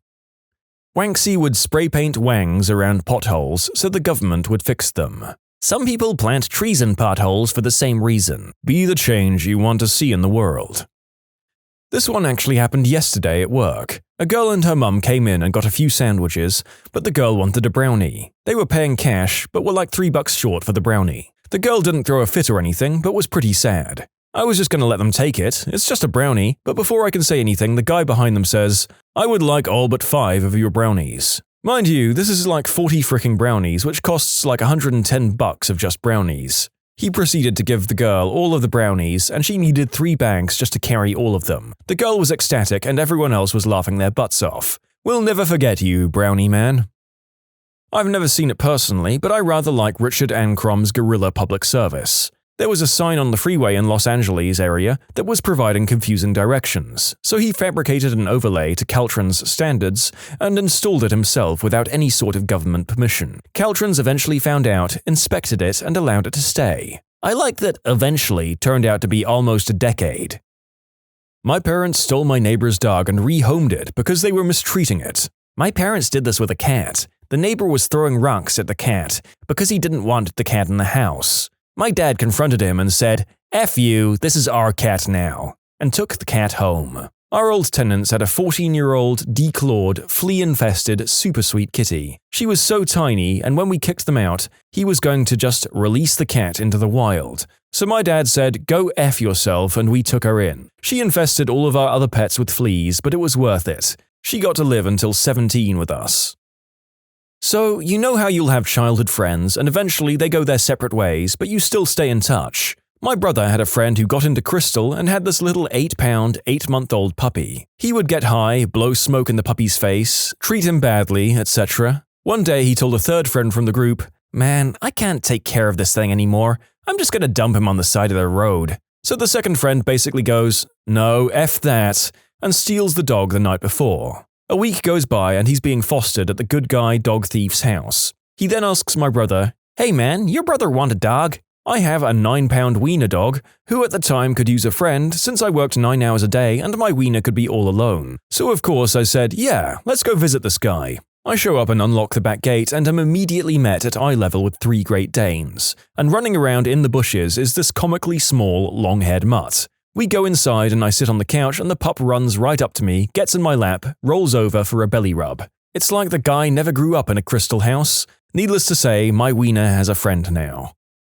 There's a group that does guerrilla ramp building to help with those mobility issues around the city. They've stepped up in so many of the areas that the city and businesses have been ineffective in maintaining code in, or outright illegally ignored it, to the detriment of citizens. I freaking love them and I donate to them whenever I can. The next is the guys who spray paint wangs all over potholes so the city has to come out and fix them. If I see them doing this in real life one day, I'm stopping traffic to A, help, B, kiss them, because thank you.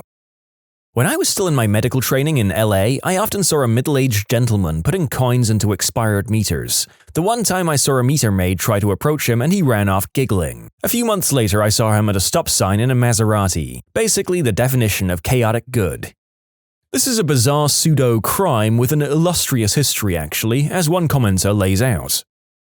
Paying meters for random strangers ahead of the meter enforcement personnel was part of a strange court case in my state recently. Basically, these college kids would walk around town just ahead of parking enforcement personnel, who were trying to issue tickets and feed the expired meters so no tickets could be written. This cost the city tens of thousands of dollars in tickets, so the city went after the kids for harassment. Lo and behold, after the city spent nearly $80,000 in legal expenses, the kids won because they were paying the meters and there's no law against that. I worked in daycare, and over the summer the kids had to bring their own lunch. One extremely undernourished and developmentally behind toddler only got things like chocolate frosting between slices of white bread for lunch. I started packing extra of my own lunch, with healthy stuff like yogurt and fresh vegetables, and sat her on my lap each lunchtime and coaxed her to eat it. It was totally against the rules and probably illegal, but the lead teacher and I couldn't just sit there and watch her literally eat frosting for lunch, so I got permission to take over myself. We just kept it quiet. I teach English as a foreign language to high schoolers. I have one class where the class clown is always trying to be disruptive, but his method is to shout encouragement whenever someone answers a question, like, "You a genius," or "You so intelligent." I have to act annoyed, because I know he'll stop doing it if he ever knew how much I freaking love it. Friend's mother found out her husband, my friend's father, was part of a group that made inappropriate content featuring children when the police showed up to arrest him. He had realized that they were about to get him, so was trying to escape the country via the local airport. He had told her his mother was sick and he was going to visit. She not only told the police where he was, but raced them to him, slide-tackled him at the airport before he disappeared, and was in the process of beating him to a pulp when the police arrived and pulled her off him.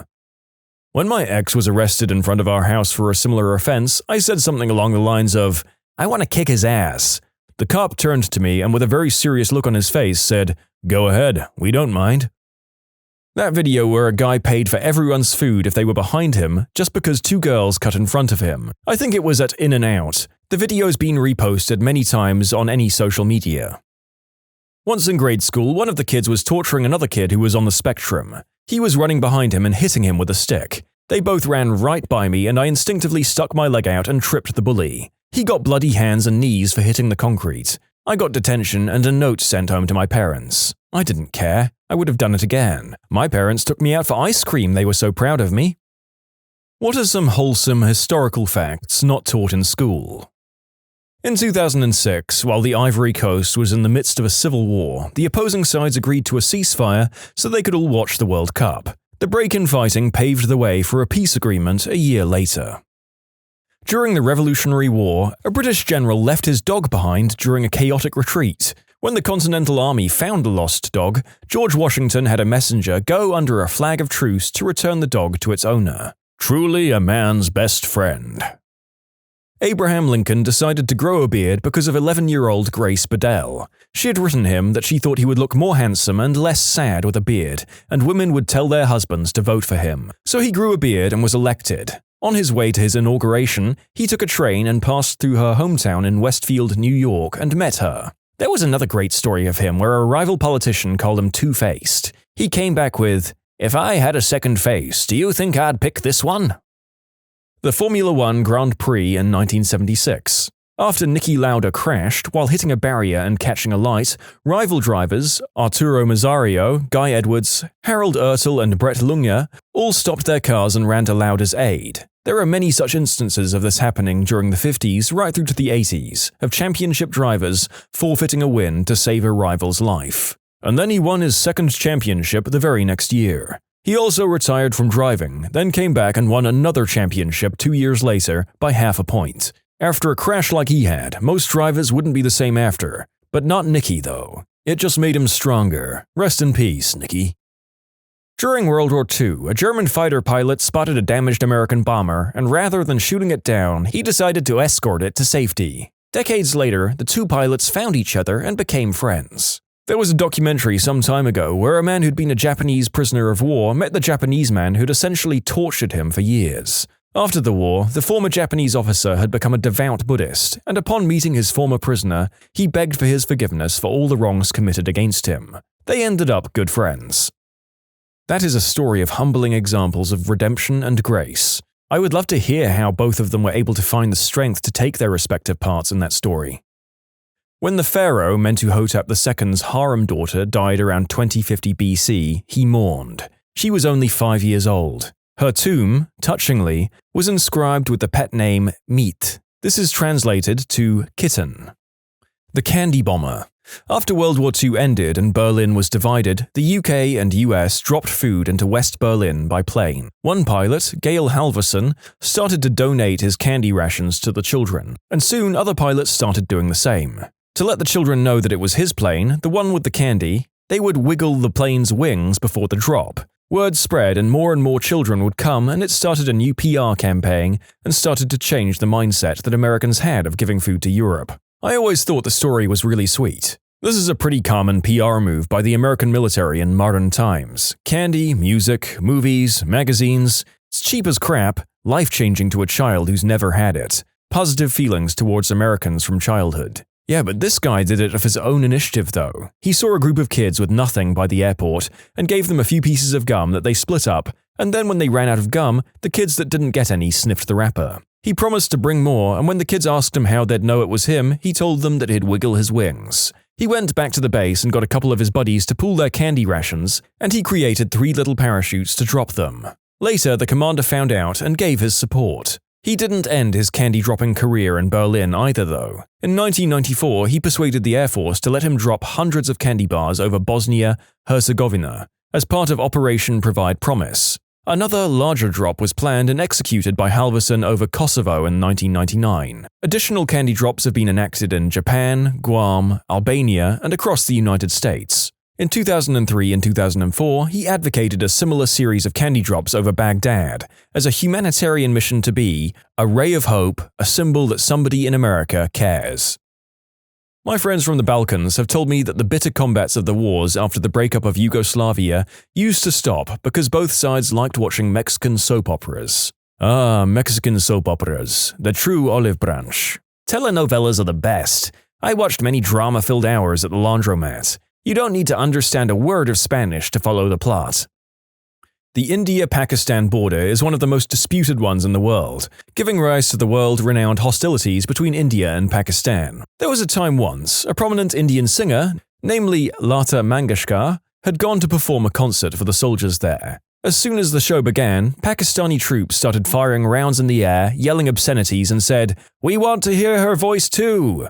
So the Indian forces turned up the speakers and pointed them towards the border. Pakistani forces returned the favor when prominent Pakistani singers came to perform for them. I've heard that Indian and Pakistani soldiers get together to watch the India vs. Pakistan cricket matches. The only reason the pilgrims stopped at Plymouth Rock was that they were running out of beer. They had to grow barley and hops. Based on Eric the Red's account, the first ritual done in the New World was when a German Balkan oarsman was found praising the berries identical to the ones used for brewing in his homeland. Ringo Starr once decided the Beatles didn't need him and decided to take a holiday with the intention of never coming back. When John, Paul, and George found out, they went all the way to where he was staying just to convince him to come back. As I recall, he got sick of all the bickering during the recording of the White Album, so it's actually Paul playing the drums in the first few songs. When Ringo came back, his drum kit was all decked out with flowers. Pennsylvania was founded by Quakers, who believed that the light of God shined in everyone regardless of ethnicity or religion. They were known for treating the indigenous people relatively well and welcomed the first synagogue in North America in Philadelphia. That is true. They also created the basis for solitary confinement in prisons, so there are some drawbacks. They didn't think of solitary confinement as extra punishment, but as a period to reflect without distraction and determine to build a better life. The idea was that if time for solitary reflection is good, then 24/7 must be even better. So it was born of good intentions and ivory tower thinking rather than extra sadism. There was a dog in World War I that helped snuff out mustard gas, named Sergeant Stubby. They released a movie about him in 2018, I think. The dog was a stray that joined a man on his deployment to France in World War I and saved the lives of countless American, British, and French soldiers. The Polish army had a gosh darn bear fighting on their side in World War II, Sergeant Wojtek the Bear. He's still on the regiment's coat of arms carrying an artillery shell. A very cute, alcoholic, chain-smoking bear. Wojtek was a bear that served in the Polish 2nd Artillery Unit. During his service, Wojtek was a huge morale boost to the men, fighting multiple men in wrestling matches, eating lit cigarettes, and even foiling a Saudi Arabian plot to attack the camp by discovering a spy in the shower. Wojtek's unit was caught in an artillery battle. He looked around and began carrying artillery shells to the launchers like the men around him. For his service, Wojtek was promoted to corporal and was given an honorable discharge. Wojtek was placed in a local zoo where he was known to appear every once in a while. Known to appear at a child's birthday party. Fellow servicemen from his unit were also known to come by and feed him lit cigarettes, where he also sadly died. In his honor, the Polish artillery unit changed its logo to a bear holding an artillery shell. In the Second World War, British Lieutenant General Commander Gerard Broadmead Roop was posthumously awarded the Victoria Cross because a German admiral who witnessed his gallantry in action wrote to the British and recommended the award. There was a huge fight about African Americans using the public pool in Mr. Rogers' actual neighborhood, so he made an episode on his show where he and an African American guest were sharing a kiddie pool and talking about being nice to people even if they look or sound different. He taught a whole generation that racism isn't fair or right. The actor in the show was supposed to be a police officer, and Rogers actually dried his feet. The entire show was a very gentle and very subtle and ultimately very profound way of saying F you to bigots. During the filming of Gone with the Wind in 1939 on the Atlanta movie set, there was a long line of porta potties, each with a sign that said either white or colored. Lenny Blewett, an African-American extra, went to Clark Gable's dressing room and asked to speak to him. Gable immediately got on the phone and yelled at the director that if the signs weren't taken down, then they didn't have Clark Gable as Rhett Butler. And seeing as filming was put off for 2 years just to get Gable, that was one heck of a threat. Apparently Gable even accepting Blewett to enter his dressing room was considered a big thing, as Blewett was so low down the movie pecking order that he was not even going to be credited. I wonder if people back then complained as much as certain people do today when Hollywood got involved with politics. Oh, let's be honest, they always have and they always will. Besides, during World War II, Qantas Airlines has never had a fatal commercial jet plane crash since its formation in 1921. They've never had a single fatal commercial jet crash and haven't had any fatal propeller plane crashes since 1951. They came close in 2010 though, with Qantas Flight 32. And they give beautiful pajamas. Pugs were bred by the Chinese to sit on the laps of emperors. They were quite literally designed to be lazy. The official breed of the House of Orange was the pug. This was because Prince William was alerted to Spanish assassins by his loyal pug, Pompey. How's that for a backup fact? You can submit your own stories to be featured here on the channel. The story submission link is in the description below. And if you want to listen to some vibey music in the background, check out easymode, also linked below, and subscribe. Mr. Rogers always said he was feeding his fish out loud because he heard that a little girl who was blind was worried about them, so he audibly said it so she wouldn't have to worry about it anymore. Not really a historical figure, but one that we all know. Mr. Rogers definitely counts as a historical figure, and you can't change my mind. John Stark, one of the rescuers of the remaining survivors of the Donner Party. Apparently, this 220-pound beast of a man rescued all 9 children by carrying them out of a deep sunken snow pit, and laughed and joked with them the whole time. In Summit Valley, the remaining rescuers discussed what to do and took a vote to only save 2 of the children in starved camp. That might have been all they could manage. The others would have to stay behind. John Stark would not abide that. That meant 9 people, mostly children, would die on the mountain, exposed to elements down in a very deep hole in the snow. John Stark decided he'd save all 9. Already shouldering a backpack with provisions, blankets, and an axe, he picked up 1 or 2 of the smaller children, carried them a little ways, then went back for the others. Then he repeated the process again and again and again. To galvanize morale, he laughed and told the youngsters they were so light from months of mouse-sized rations that he would carry them all simultaneously if only his back were broad enough. Once they were out of the snow, he would eat and rest, he said, but not before. He saved all 9. James Breen, one of those in the pit at Starved Camp, later said, "To his great bodily strength and unexcelled courage, myself and others owe our lives. There was probably no other man in California at that time who had the intelligence, determination, and what was absolutely necessary to have in that emergency."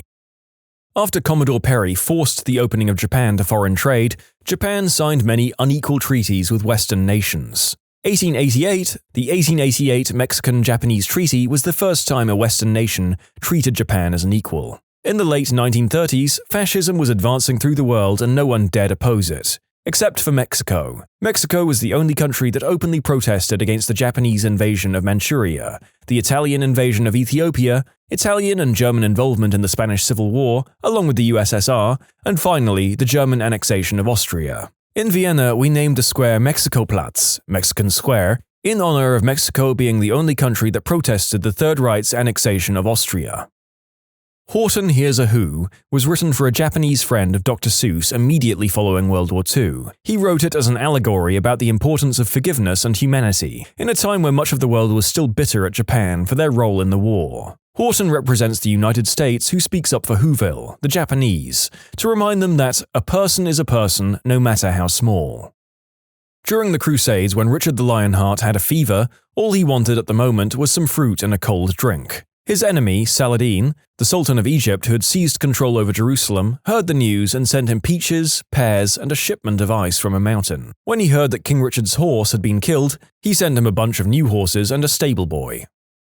When boys were shipwrecked on a deserted island, they actually did a great job of solving interpersonal conflict, creating a situation that is essentially the opposite of Lord of the Flies. The boys had set up a small commune with a food garden, hollowed out tree trunks to store water, a gymnasium with curious weights, a badminton court, chicken pens, and a permanent fire. Kolo fashioned a makeshift guitar from a piece of driftwood, half a coconut shell, and 6 steel wires salvaged from their wrecked boat. They lived better than some of us do. Humans are social animals. We generally don't devolve into chaos unless we have to. In 1952, Albert Einstein declined an offer to become the 2nd president of the State of Israel. Napoleon was once nearly killed by being trampled by hundreds of rabbits. He organized a hunt to celebrate a victory, but the guy got tame rabbits instead of wild ones. Instead of running when released, they looked directly to who they recognized as the guy in charge, Napoleon, because they knew the guy in charge meant food. Long story short, they all charged him. He ran, he got severely trampled, and injured. I couldn't make this crap up if I tried. As a history graduate who loves that period, I had no idea that this had happened. It's amazing and totally in keeping with Bonaparte being a magnificent general to the public and kind of ridiculous in his personal life. There is a Lions student in Venice that has Viking runes graffiti on it. The fact that the message is "Kilroy was here" is so beautiful to me. Norsemen also wrote graffiti on the Hagia Sophia in Istanbul, back when it was called Constantinople. It's taught in Ireland, but I don't know about the US. When we had the potato famine, millions of Irish were dying and emigrating, and the Choctaw tribe heard this, and despite being extremely poor, they managed to raise I think around $200. And now we've helped them out and raised $1.5 million to help them with COVID-19. That's about $6,500 in today's money. There's also a monument in Cork called the Kindred Spirit dedicated to the Choctaw tribe that was built in honor of the tribes. Imagine that kind of togetherness on a worldwide scale. In the late 1800s and early 1900s, there were a few Supreme Court cases about the color of margarine. The dairy industry couldn't compete as well with margarine dyed the color of butter, so some states tried to pass laws saying margarine had to be pink, which the Supreme Court declared unconstitutional. However, they also decided that yellow margarine was defrauding the public, so for a while margarine was sold white with a packet of yellow dye that you could mix in at home. In conclusion, they couldn't believe it wasn't butter. The family responsible for inventing the method of making margarine yellow during production lived close to my old neighborhood. Friends who would visit would ask about their huge house, and I always found it hilarious to explain how they got most of their wealth. Benjamin Franklin loved butterballs. Also, flatulating, naturalism, and doing the deed with old ladies. I mean, yeah, but who doesn't love those things? Tutankhamun's most prized possession was his meteoric iron dagger. Museum visitors are impressed by the gold instead. In Tutankhamun's day, meteoric iron would have been rare on an unimaginable scale, whereas gold was the standard currency every merchant had had. In the present day, anyone with $20 can buy meteoric iron trinkets on Etsy, whereas gold is hardly seen in quantities larger than a ring or necklace. On Christmas Day 1914, both sides of World War I celebrated Christmas together with songs and games. This type of celebration happened over the whole front in Belgium and France. The soldiers talked to each other like they weren't in war together. Many soldiers wrote in their diary that they didn't expect the enemies to be so kind and friendly, and that they wanted to meet with them when the war was over. But a few days later, the leaders of the armies found out about the celebrations and forbid any future meetings between the two sides. There were a few attempts to reconnect during Easter and Christmas, but the soldiers who attempted were punished or killed. An actual true fact about Liechtenstein is that Switzerland accidentally invaded Liechtenstein during a Swiss army exercise, when some soldiers got lost and accidentally walked into Liechtenstein, on 2 separate occasions. So Switzerland has accidentally invaded Liechtenstein twice. The Chicago Public Library originated with a donation of books from Queen Victoria following the Great Chicago Fire. She assumed the city's library had been burned down. Homework was originally a punishment for bad students, and now it's a regular thing. Pirate ships were actually pretty great, relatively speaking. They were very democratic, and pirate crews were pretty well cared for. Also, they took assault against women pretty seriously, i.e., they killed you for it. Also, pirates were really rare. The vast majority of seafaring raiders were privateers, which were basically mercenary ships who were hired by a country to attack the shipping of an enemy nation. If you kept everything for yourself, pirates. If you paid your fair share to your monarch, privateer. There was a Scotsman named Bill Millen who stood on the beaches at Normandy during D-Day, calmly playing the bagpipes as shells and machine gun fire streaked past him. The Germans didn't shoot him because they figured he must have been insane. Pipers had traditionally been used in battle by Scottish and Irish soldiers. However, the use of bagpipes was restricted to rear areas by the time of the Second World War, by the British Army. Lovat, nevertheless, ignored these orders and ordered Millen, then aged 21, to play. When Private Millen demurred, citing the regulations, he recalled later, Lord Lovat replied, "Ah, but that's the English War Office. You and I are both Scottish, and it doesn't apply." When persecuted Zoroastrians from Persia came to the kingdom of Sanjan in the west coast of India as refugees, the king wasn't sure that he wanted to offer them refuge, so he sent them a full glass of milk, implying his kingdom was full. The leader of the Zoroastrians added some sugar to the milk and sent it back to imply the refugees would become part of the kingdom and make it sweeter. They got to stay, and though they're a micro-minority, they're one of the most successful communities which has left its imprint on every aspect of India. Under a Supreme Court ruling in the 1800s, tomatoes are considered a vegetable because you can't make a dessert out of them. The ruling came from California having tariffs on fruits because at the time it was believed that only people with a bit of wealth could buy fruit, because they're only really used to make a dessert. Tomatoes were part of the tariff, so people protested, and the Supreme Court removed tomatoes from the tariff, meaning they aren't a fruit in the eyes of the law. I was on vacation in Germany over spring break. They have these frog fences. These fences keep the frogs from crossing the roads and getting run over. At the end of the day, somebody comes and gathers the frogs and helps them across the road. Not only in Germany, and fences are not only to keep the frogs safe, but also the drivers. So many frogs might pass a stretch of road that it gets slippery from all the crushed frogs and somebody could get hurt. But where I live, they started installing blue reflectors on the road markers which are designed to warn wildlife, mostly deer, and keep them from running onto the roads. Captain Morgan actually existed. The face of the well-loved rum, Captain Morgan brand, was a real guy. He was a Welsh privateer who fought alongside the English against the Spanish in the Caribbean in the 1660s and 1670s. His first name was Henry, and he was knighted by King Charles II of England. His exact birth date is unknown, but it was sometime around 1635. He died in Jamaica in 1688, apparently very rich. Henry Morgan is largely regarded as one of, if not the greatest pirates who ever lived. When you run down the list of notable pirates whose names you recognize today, like Black Bart Roberts, Blackbeard, Captain Kidd, Calico Jack Rackham, Charles Vane, and the others, they all had one thing in common. Not a one of them lived to enjoy much, if any, of their ill-gotten gains. They were either killed in battle, captured and wound up dancing the hempen jig, or left to rot in a gibbet. Henry Morgan actually won at the game of piracy, if you consider the end goal to get rich and live the good life, by actually retiring, receiving a royal appointment as governor of Jamaica, bought a plantation, and spent his remaining years actually enjoying his wealth and drinking with his friends. What's an unethical way that people save money? I work downtown, in a city where monthly parking is easily $150 or more per spot. My wife and I both have to drive due to schedules, so it would be double that. Found out that the casino downtown gives you free parking daily if you bet $10. So we go and play roulette daily. She bets $10 on red and I bet $10 on black, and each ask for our parking validation. One of us always wins, which doubles one of the $10 bets. So we get our $20 back. Boom! Free parking. There's been the odd time it's hit zero. In that case, we each just lose $5 each and parking costs us $10 total for the day. I accidentally discovered that the laundry machines in my building take 20 euro-cent coins instead of the $2 coins. The last time I was in Germany, I saved as many as I could, and now a load of laundry costs about 50 cents instead of $4. Imagine the laundromat owner going to collect the change. Who the frick is depositing euros? I only found out about it when I paid $2 into the machine and it spat out the 20-cent piece. So somebody else out there is doing it too. They'll never catch me. I went to Thailand and the 10 baht coin looks nearly identical to the 2 euro coin, so I took a few. If I'm on a festival or in a club, I sometimes pay with them because everything is overpriced and dark anyway. I just don't use it in normal shops. They're around 25 euro cents each, so it's a great return on investment. I don't get how you guys are able to use similar-sized coins in vending machines. I have enough trouble getting the machine to accept the actually correct coin whenever I try, let alone one that's a bit different. I never got removed from an employee discount plan for a job I left almost 7 years ago. I get 25% off every month on my phone and internet. Similar but not unethical. My work pays me $40 a month for me to use my phone as my work contact number. My monthly bill is $35.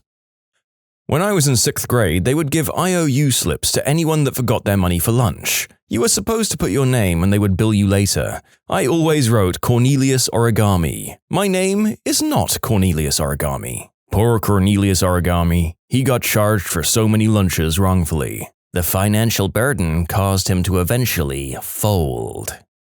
I do like to imagine there's a cartoonish figure in this individual's town who's charged a fortune in lunch fees every month, and his monocle always pops out when he gets hit with the bill.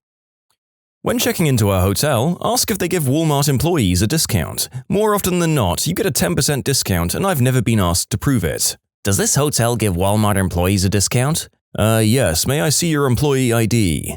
I don't really work there, I'm just really curious about their employee benefits. I still use student discounts whenever I can. Not a student. I graduated in 2013. My senior year, they came up with a new ID card which doesn't expire until 2018. My college ID doesn't have an expiration date. I've been out of college nearly 4 years now and still use it. I buy my movie tickets at the automated kiosks in the theater, but I select the senior citizen's price. Spoiler alert, I'm not a senior citizen. The high school kid ripping tickets always gives a slight pause and then decides it's not worth the hassle to call me out on it. In the 90s, I was starting my last year of school. You could have school dinners paid for in advance termly by your parents, or you could bring a packed lunch. I was a packed lunch kid, but if you forgot your packed lunch, you could get a school dinner and pay for it the next day. One day, I forgot my lunch, so I got in the school dinner queue and waited to be served. I thought they'd realize I wasn't a school dinner child and tell me to bring the money tomorrow, but they didn't. The food was actually not bad, and the next day I tried my luck again. They just assumed my parents had paid and nobody bothered to check. I got free school dinners for about a year. At my school, they had free lunches for kids who were low income, but to avoid embarrassment, they were given cards that looked identical to everyone else's card. The computer would just not charge their account.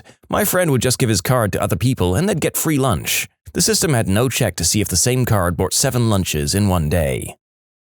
I haven't bought paper towels in 2 years because I've been stealing napkins from Chipotle every week. I didn't say I ate there, guys, just that I take the napkins, and yes, it's a crappy thing to do, but isn't that kind of the point of this story grouping? Back when payphones were a thing, you could carefully shove the fat McDonald's straws into the change slot in my city and get free calls. Dollars to dimes, it was a homeless guy that figured this out, who just thought he'd try taking a sip of whatever fluid might have collected in the payphone's coin reservoir. Hey, you never know. Sneaking into meetings you're not invited to and stealing donuts and kolaches. I pretend that I'm gay. The gym I go to charges $50 less if you register as a couple and not as single. I don't have a significant other, so my best male friend and I registered as a gay couple. The first day, the manager almost asked us to make out to prove it. He decided it was homophobic, so he stopped. When we come in, he's always staring while we use the machines together, like he wants to catch us doing something sexual. This sounds like the plot for a ruckus buddy comedy. Starts out with the buds pretending to be a couple for the gym membership. Then they start doing other couple things to save money. Then they realize they're in love. A Frenchman here. Some people create groups where they give 5 to 10 euros a month. The subway in Paris costs about 60 euros a month, and they use the subway or other public transport without paying. When one of them gets caught, the group uses the money to pay the fine. So, like an insurance company for fare evasion. I'd be more worried about the guy running it taking the money and disappearing. When we were kids, we discovered the hotel by the beach had a free brunch thing on the top floor every day. You needed to use a keycard in the elevator to access the top floor, but we would go to the floor under it and walk up the last flight. I assume some kind of fire code restriction was why the stairs weren't key-coded. As dumb kids, we were greedy and went too often and got kicked out eventually, but it was nice while it lasted. They had a deal so that their guests could use the pool at the hotel next door too, and no one ever checked, so we would do that as well. I pay for Netflix. I have 3 friends who use the account. They always pay for pizza and snacks at any social gatherings. I've been a bit depressed and haven't spoken with my friend for a few weeks. He just changed the password and I don't want to ask him what it is right away, because it's effed up that I'll only talk to him to get the Netflix password. In high school, I had a good friend who worked solo in a small fast food burger place inside a gas station, East Coast chain called Bullets. I would order a small side of fries and he'd give me $30 worth of chicken fingers, bacon burgers, onion rings, curly fries, etc. Over the summer, large groups of friends would go and order $10 worth of food and 12 people would eat like kings. We did this for years and nothing ever came of it except my friends and I all got fat during the summer, eating 4,000 calories from that place most days. Thanks, Christian, you're a bro. When I was a kid, one of my friend's mothers, a pediatrician, would dilute children's vaccines to save money. Rightfully, she lost her medical license. Jesus Christ! How much would that woman save by doing that? I can't imagine it would be more than one small shopping trip per month. And pediatricians are generally paid all right, aren't they? Insanity. When I got the cooked breakfast option from the canteen at work, you're allowed 5 items. I always take extra bacon and hide it under the beans. That's free bacon. In a similar note, the food court in my college only allows you to take 1 item out. I take 2 cookies at a time by hiding one in my pocket and eating one as I go out. All for those tasty frickin' cookies. When I was 8, I went with my mum to set up my first bank account after an uncle gave me £100 as a Christmas gift. He lived abroad, so I didn't see him often. For some reason, they set it up wrong, so the system recorded me as a member of staff. I'm now 29, and I still have the same bank account. And now, I get offered staff rates on loans and credit cards. It's great! Does anyone else use GameStop as a bank? I got really teed off with the US bank because I kept overdrafting my accounts even though I opted out of overdrafting. And the same thing happened with my credit union when I got a debit card.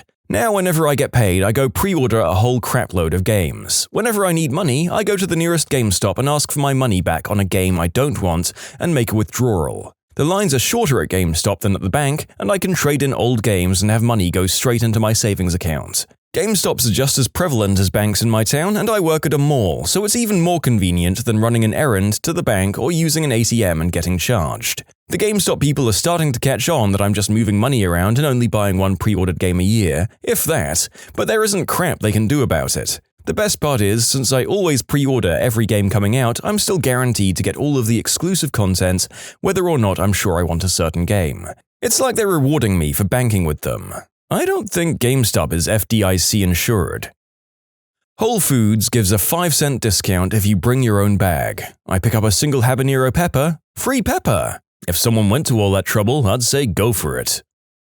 If I'm planning on going out and fancy a certain restaurant, I go online maybe 2 weeks in advance, sign up to their mailing list, and give my birthday as being the day I'm planning on going. Most places give you some sort of freebie for your birthday. As a totally ethical aside to what this guy is doing, signing up for loyalty programs at any and all of your local restaurants will save you a ton of money when you go out. Every day I get email coupons for discounted food, BOGO deals, free appetizers or desserts, and of course the free birthday food. The week of my birthday is a tour of coupon redemptions.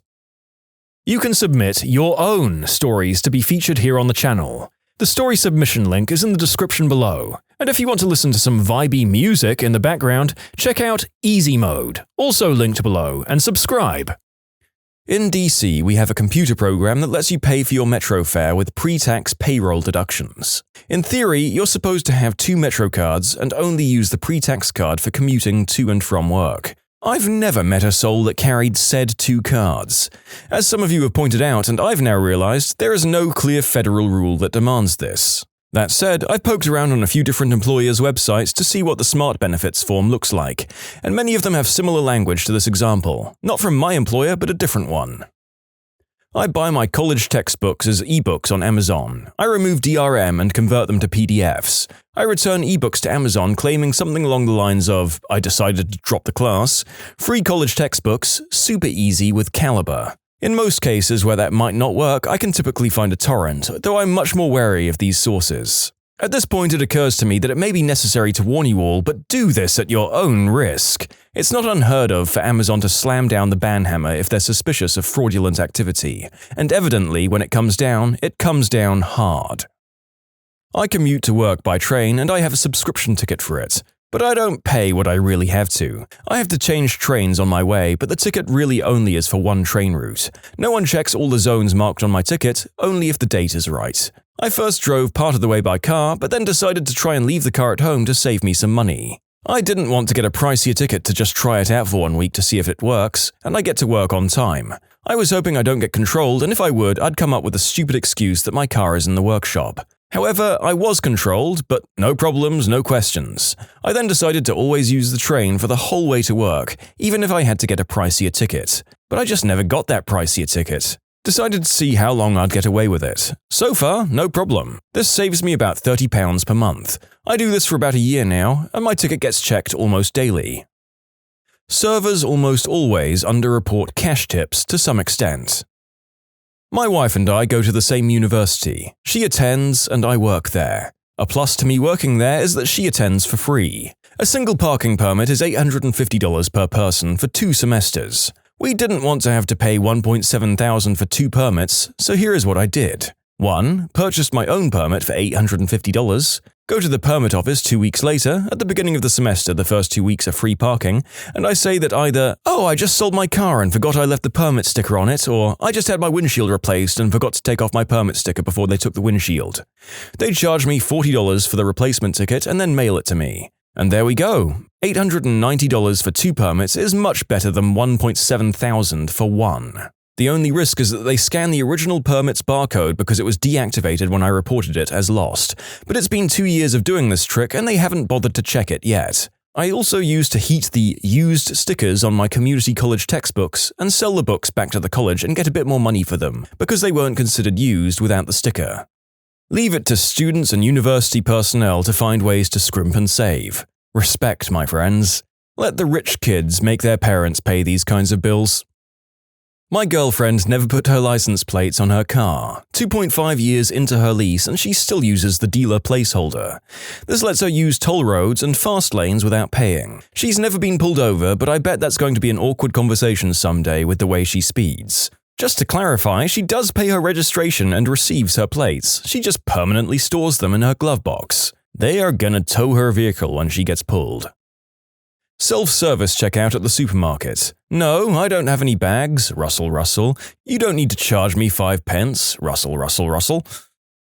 I bought my PlayStation 4 a little over a year ago, used. Netflix is still signed into the previous owner's account. I wonder if they ever think, who's watching this crap?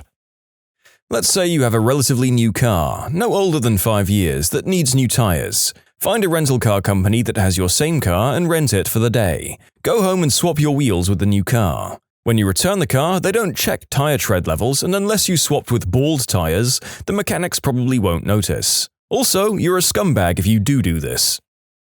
I was buying makeup last month and used the self-checkout. When I scanned my eyeliner, the machine kept telling me to place the item into the bag. Turns out the eyeliner was too light to register, so I threw a heavier, more expensive piece of makeup into the bag instead, without scanning it. The machine was satisfied then.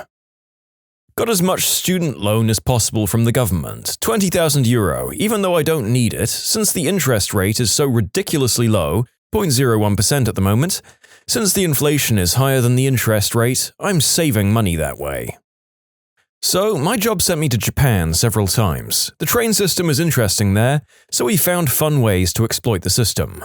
We figured out how to abuse the heck out of station passes. When you get on any train, you can buy a ticket to your destination, or you can buy a station pass, which is about 50 cents. When you get off, you scan the station pass and it calculates how far you've ridden and charges you the difference. When we got off the plane in Tokyo, we bought a dozen station passes for Tokyo Station. Then, when we arrived at our destination, about $100 fare from Tokyo, we purchased a month-long ticket between adjacent stations.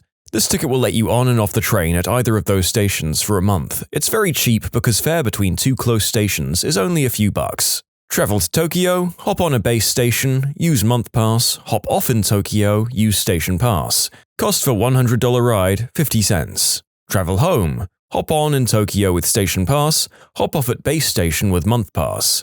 Cost for $100 ride? 50 cents. Also fun for sightseeing. You can ride the trains all over Japan for free as long as you don't leave the stations. Buy rotisserie chicken from a store, eat 3/4 of it, and return it claiming it was undercooked. I had a lady do this every week at a store I used to work at. I hated her with every ounce of my being. And that's why cooked chickens are $8.99 instead of $5.99. Fun fact, if you have a Costco membership, you can literally return anything. I worked in the bouquet department and we had a guy return flowers he bought the previous year's Valentine's Day, completely wilted and crumbly. He said they didn't last long and due to their return policy, we had to return it. I don't encourage taking advantage of this because Costco is a fantastic company to work for, but if you're in a bad situation, you can use it to your advantage. You really can return anything after any amount of time. My uncle was shopping for a new barbecue at Costco. He gets talking to the salesman or someone about how his previous barbecue, which he bought at Costco, had worked for 10 years but was starting to go. They told him to return it and exchange it for a new one. He did that and they accepted it, after 10 years of use. As a college student, stealing silverware from the dining hall has saved me a lot of money. Plot twist, your tuition is covering the cost of replacing silverware stolen by previous students. So really, then you're losing money if you don't steal the forks. Some of these stories have made the narrator aware for the first time of the completely normal fact of life of prices being inflated to adjust for the risk of theft. You jerks, I'm paying more because of you? If I can't find it on demand for free or on Netflix, I'm pirating it. The problem is that I wouldn't mind watching something on a TV channel most of the time, but I'm not going to pay $15 a month just so I can watch one TV show at the time the TV channel broadcasts it with ads. For half the price, you have Netflix. I can legally share Netflix, so it's only $4. It's full HD and 5.1 sound as well. What's the downside? Nothing. So I'm simply not going to pay that much. What's the point of that? Sometimes, when the bus driver isn't looking, I put in $2 and a nickel instead of $2 and a dime. Oh, you disgust me. Someone else is paying for my internet. A few months ago, I went online to see why I haven't been getting a bill, expecting to see a huge balance and a disconnect notice. Instead, I see my account is set up for autopay, with someone else's credit card. This has been going on for a little over a year, and I do not intend to raise any flags about it. In my city, you can either load a monthly subscription or just load a set amount of money into your bus pass. A monthly is $100. So when I was busing to work, I used to just load $50 and not tap my card on morning rides. I would only tap on my way home because the Trainsbow cops were more likely to be patrolling in the afternoons. Now I drive to work, but the monthly parking pass is $200. Ain't nobody got time to pay for that, so I just park on the side of the street where there are 2-hour parking zones. But I usually don't move my car every 2 hours. It seems those rarely get checked because in the 2 months I've been doing this, I've only got 2 tickets, at $50 a ticket. It's still the cheapest option, but I don't even bother paying the tickets because I work in a different province than the one I live in. And as far as I can tell, there's no collaboration between the two vis-a-vis traffic tickets, so they don't follow up to make sure you've paid it. Not exactly unethical, but I dumpster dive. This year, I've picked up a microwave, a nearly new $200 DeLonghi espresso maker, a 52-inch Sanyo TV, technically a dumpster, and everything in it is private property. My landlord likes me a lot because I've been in the same house for 5+ years renting, so I get 2 parking spaces included for free. I only have 1 car, so I've been renting the other spot to different neighbors for $65 a month. Free parking and $780 a year for no work on my part. What's the best case of instant karma that you've ever seen? While working for the fire department on a call for a multi-vehicle rollover accident on the interstate, we got on the interstate 1 exit away, running into traffic, so we moved over to the emergency lane with lights and siren blaring. We were about halfway there and a BMW pulls in front of us trying to cut through traffic. He didn't even look. I laid into the air horn and he came to a complete stop with his middle finger out the window. I've had a lot of people do stupid things when seeing lights coming at them, but this guy was being a butt for the sake of being a butt. He got out of his car and started screaming at us. Meanwhile, he was blocking the only fire engine and 2 ambulances available. People were really hurt half a mile away and he was making his stand because we honked our air horn at him for blocking us. I looked out at my mirror to see a highway patrolman running between lanes towards us. He was teed off. BMW boy was immediately arrested, his pretty car got pushed out of the way into a ditch, and he went to jail. The people in the accident were hurt badly, and 2 cars had to be cut open to get people extricated from bent metal. It was frustrating. I don't know how you didn't beat the living crap out of him. I would surely not have had the patience. Watching him get tackled and dragged into the mud and then having to get his car pushed into the same mud kind of made it all worth it. Used to commute to DC from 40 miles away. Driving home one evening, this guy decides he has to merge into my lane now. Beeping and all, he pushes me off the road. The car behind me was a cop. As soon as I was on the shoulder, lights and sirens went off and the dude was pulled over. Where I used to live was a rural area on the outskirts of a small city in Australia. I was heading home from work one night and the road back to my place is several kilometers long and dead straight. Cane fields on either side and no streetlights, so it was very dark. Many people speed down the road because it's a back road and rarely patrolled by the police. I was driving along doing the speed limit, 100 kilometers per hour, and this guy comes roaring up behind me with his high beams on. He sits right behind me, then tears around to overtake and takes off doing at least 120 kilometers per hour. Less than a minute later, he must have hit the dirt shoulder and he starts to lose control, before hitting a slight dip and he literally flies through the air into a cane paddock. At this point, it's a mixture of absolute shock and wanting to laugh my butt off. Then the red and blue lights flash up ahead, not 50 meters from the guy. I'd never seen a cop on this road before that night, so I couldn't believe it. I pulled up to ask if he needed any help from me and he goes, "Nah, love, you get home. I got this frickin' turkey." Double instant karma. Why is it that any authority figure, be it pilot, cop, or businessman, suddenly becomes so much more charming with that accent? Or maybe the New Zealanders watching would disagree with me. Anyway, on with more stories. It was my own karma. I was in 8th grade. I was standing on a bench when I watched some girl fall over in the yard. I started laughing and pointing and then went to lean back onto the fence that was behind the bench. Turns out it had broken off where I was standing and I fell straight through and into the mud.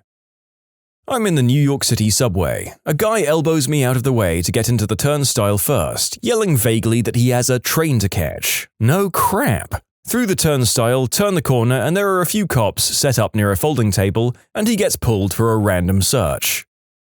I work at a grocery store. I was stocking instant noodles on a big sale display. All I had was a cheap two-step stool, you know, the one with the bar that runs across the top shelf. Reaching down to the stool from the shelf I was standing on was about 3 feet. I had a 60% chance my foot would land on the top bar and collapse the thing. I asked a co-worker to use his shoulder as a handle as I got down. My supervisor called me a princess for getting assistance. Soon after, he was stocking the 2-liter Coke bottles on a sales display. He tried to get down. He took the 40% success rate jump onto the step, hit the top bar, the stepladder collapsed. He broke his arm and took down half the display. I just clocked out and left before they told me to clean up the spilled soda all over the place. Sometimes the malevolent gods of retail can smile on a poor worker. The beauty of that moment is truly unable to be explained to those who have never been a retail worker before. It's not that they smile upon one worker, but rather direct their malevolence towards another in a larger portion.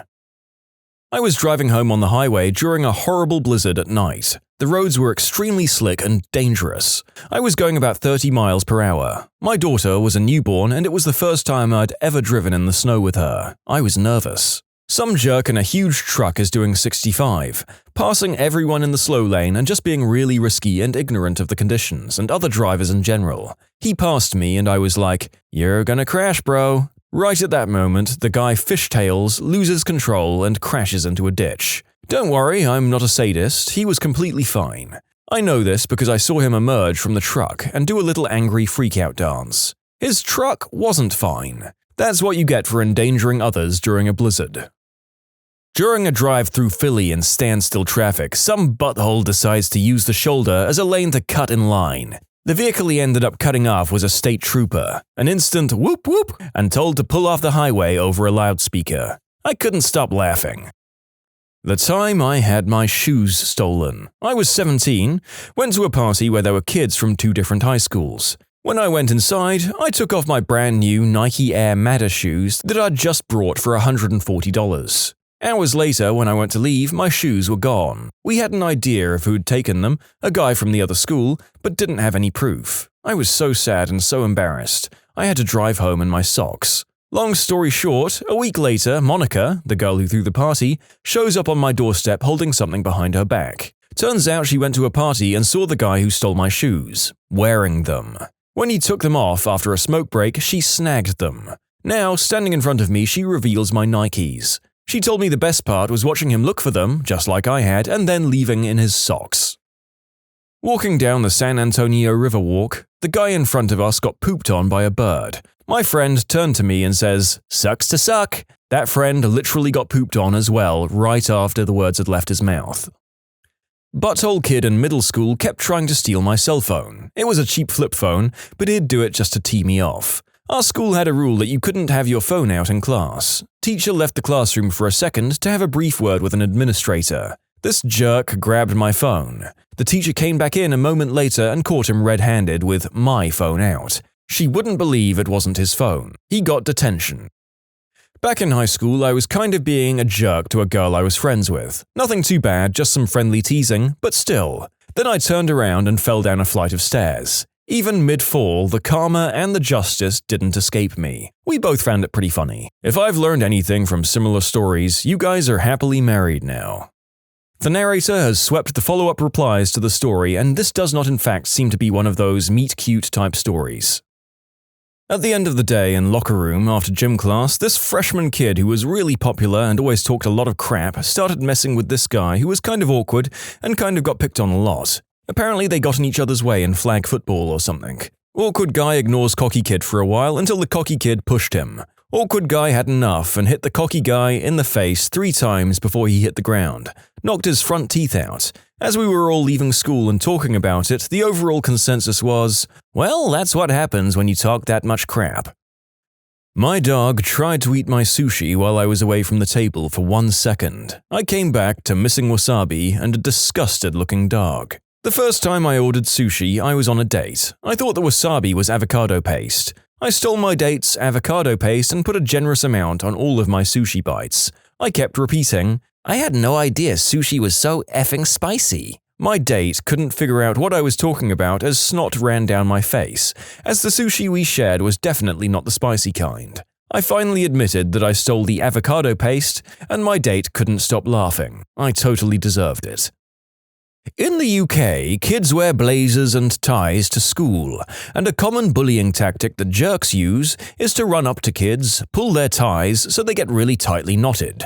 On the bus home, the bus was really full, and I was standing in front of one such bully. He grabbed my tie just as the bus had to brake sharply. He lost his footing, and the only thing keeping him upright was the fact that he was holding my tie. He had grabbed the wrong bit, but it wasn't knotted. It simply untied and he fell on his bum.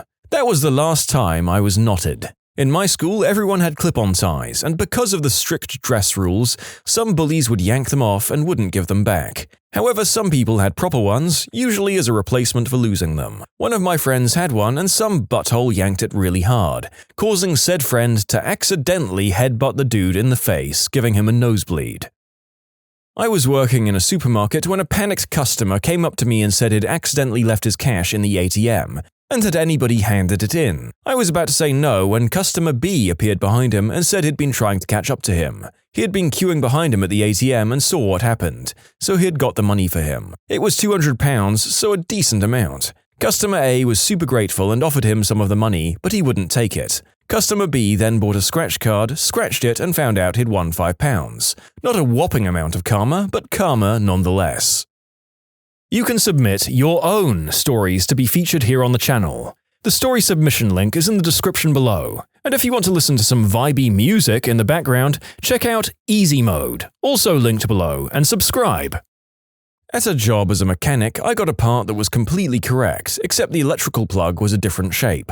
I found out after I installed it. For the record, it did plug in, just didn't have long enough prongs to communicate. I had to order the right part again and take this one off and install the right one, all while getting paid to put the correct one on. I lost about 1.3 hours. My coworker laughed and said, "Bet you won't make that mistake again. Pay attention next time." His very next job, he put all 4 tires on backwards. Some tires are directional. I said the same thing to him. I knew I would use it against him. I didn't know it would be that soon. In conclusion, I made a hard-to-spot mistake and a guy made fun of me. His very next job, he made a very easy-to-spot mistake and I made fun of him. My dad told me this story. He was driving from the store when traffic got really bad. About a mile ahead, there was an accident that had brought traffic to a crawl. Crap happens. My dad decided to be patient about it. Others weren't so patient. People began driving on the shoulder in order to get ahead of the traffic. This teased my dad off. We all know how this goes. We do the right thing and are punished for it, whereas these buttholes are skipping in front of traffic and will probably get away with it. He thought about following the stream of cars onto the shoulder but decided he'd do the right thing and wait. As he got closer, he saw 2 cops in the parking lot. One cop was directing all of the shoulder drivers into the parking lot, while the other wrote all of those drivers' tickets. He described it as one of the most satisfying things he's ever seen. I was driving into a construction zone where 3 lanes converged into one. Right at the point it became 1 lane, a car tried to pass me on my right. I slowed down so he wouldn't hit me, but he ran over one of those metal lane dividers. It got caught up in his back right wheel well, and went around a few times. I could see it and hear it make a mess of his fender. Last I saw, he was pulling over to inspect the damage. I banged my knee on the corner of a hotel bed and my husband was laughing his butt off while he was brushing his teeth in the bathroom. As soon as he walked out to the bathroom, he hit his knee in the exact same way and I got to laugh my butt off. Are your butts okay now? More importantly, are they both back on? I saw a guy in a gorgeous sports car, Ferrari I think, honking and yelling at a pedestrian in the crosswalk. Pedestrian had the right of way and was crossing during the signal. Immediately after they passed, the guy guns it and darts around the corner and rear-ends a cop who was in the middle of writing a ticket. There was a truck parked on the street that was just enough to obstruct Ferrari guy's line of sight through the turn. It was glorious. I didn't even see it happen, I just heard the crunch right after he turned the corner. I'll be honest, the vast majority of people I see in sports cars are kind of D-bags. I'm sure there are exceptions, but let's be honest. That kind of money usually has a correlation to a crappy personality. Not instant karma, but I remember in middle school I knew a kid that would go door to door collecting donations for the walkathon, and he'd keep the money for himself. He used the money to buy video games with it. One day he loans his friend his game collection. Said friend moves away with it. This guy at my job could only afford a tuna sandwich for lunch, and someone stole it here and there, and once did so 3 days in a row. He got his revenge by making his sandwich on the third day with really cheap wet cat food. His lunch was left alone after that. I used to be a zookeeper. This B-word was making fun of our llama for looking ugly. The llama was a rescue who had corrective jaw surgery. The B-word pointed and laughed at our llama. The llama spat in her mouth. I gave the llama a treat and told her that she was a good girl. One time in middle school, this guy who was relatively new at our school was making fun of a girl in our class who fell in the hallway in between classes. Coincidentally, this was a girl I had a crush on. He was a little bit of a class clown and was mocking her, making her look stupid and clumsy. Apparently, he misjudged his footing, and while attempting to jokingly ape the way she'd fallen, he fell for real and landed squarely on his back in front of everybody. He broke his arm in the process. Passing by him in the hallway, I saw him just lying there, surrounded by adults and staring up at the ceiling, face completely expressionless. He didn't come back to school. Pretty sure he moved after that. I would have too. This absolute moron that I knew in school was trying to get a mentally handicapped kid to do stuff for a jackass-type video in a very nasty, cruel way behind the gym.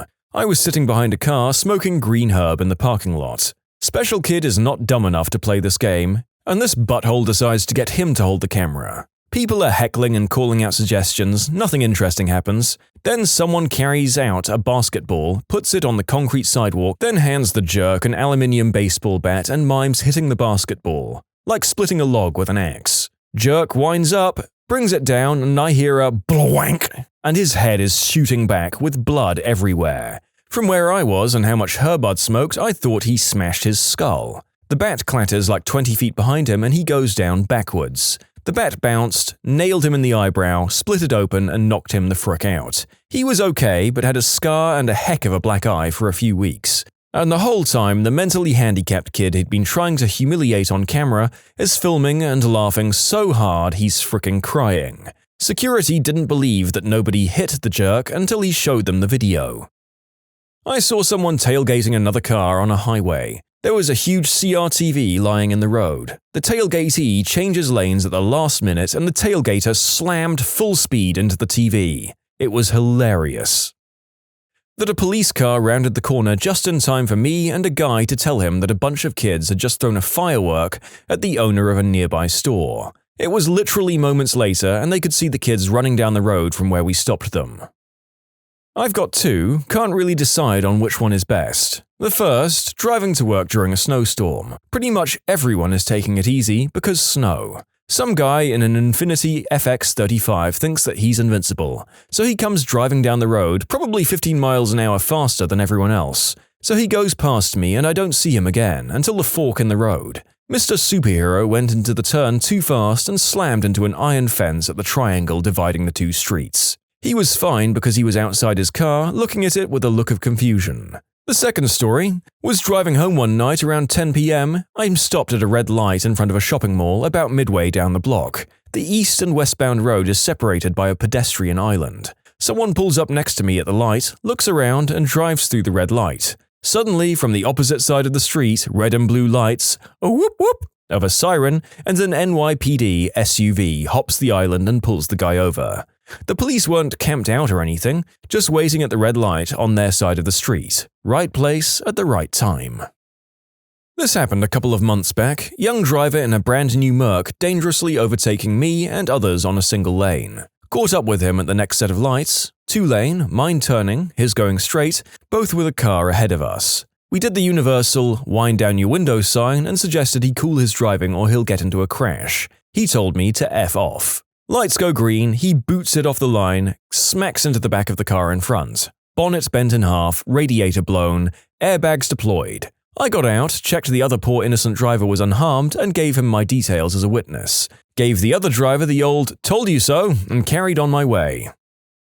A guy in a Charger was weaving through traffic and passing at high speed in a work zone on the interstate, and I said to the other person in the car, "It'd be nice to see one of these buttholes get busted just once." A minute later, a state trooper swings out from the tree line on an access road and pulls the guy over. Double fines for speeding in a work zone, by the by. My best friend's mum has always been like a second mum to me, at least since my bestie and I were in 4th grade. This year for Easter, she invited me over for dinner with her family, so I decided to get her a quick gift, which included some dog toys for her huskies, some flowers, a thank you card, and a scratch-off ticket. She'd always been so kind to me. She even writes the same sweet, motherly messages on my Facebook timeline as she does for her own daughters. That's probably why I cried with utter joy when the ticket I bought her won her $1,000. It wasn't necessarily instant karma since she'd been good to me for more than 16 years, but she won some money in an instant. Nice to have one of these not just be bloody vengeance, even if, admittedly, those are just a little more satisfying. In elementary school, all the kids went to the bus stop together. As we walked, one of the second graders ran into a lamp post. One of my classmates couldn't stop laughing. We crossed the street and he was still laughing his butt off and didn't look where he was going. You know what's coming. He ran into a lamp post as well and instantly got laughed at. Was at a show jumping event, and a little girl went up to a famous show jumper with her book of famous riders and asked him to sign it. She couldn't find him in the book and asked if he could help her. He responded, "Find it yourself," and walked away. In his final round after the incident, worth $100,000, first jump, the horse stopped and he fell face first onto the floor. Not gonna lie, I was laughing. The best one was a real frickin' goon at my school. He got up on the roof of a shed to pee on kids as they left the shed. But this dumb bully fell off the roof, resulting in a broken wrist, injured wang, and humiliation. I remember a kid climbing on the roof of a classroom to get conkers to throw down at people walking past. He threw one at someone in the year below who caught it magnificently, then returned it with absolute precision directly into the guy on the roof's left eye. The weird thing was, no one said anything. We all saw it and just accepted that the karma had indeed been dealt. The kid on the roof climbed down and went to the matron. I was walking to the store with a friend when we were 13. We heard someone yelling at us and turned around to see some kid about 50 feet away. He was yelling and calling us every homophobic word you knew at that age. As we started to walk over to confront him, he did a 180 and started running while turning. Well, he spun around and ran face first into a tree and hit it hard enough that he fell to the ground from the impact. We couldn't stop laughing, and hopefully that was enough embarrassment for him to learn a lesson. People who've used a bar's safe word drink to get out of a bad situation, what happened?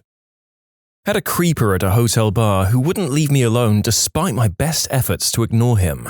I even asked him politely and not so politely to leave me alone. He actually kept trying to touch me and told me that I was going to go to his room with him.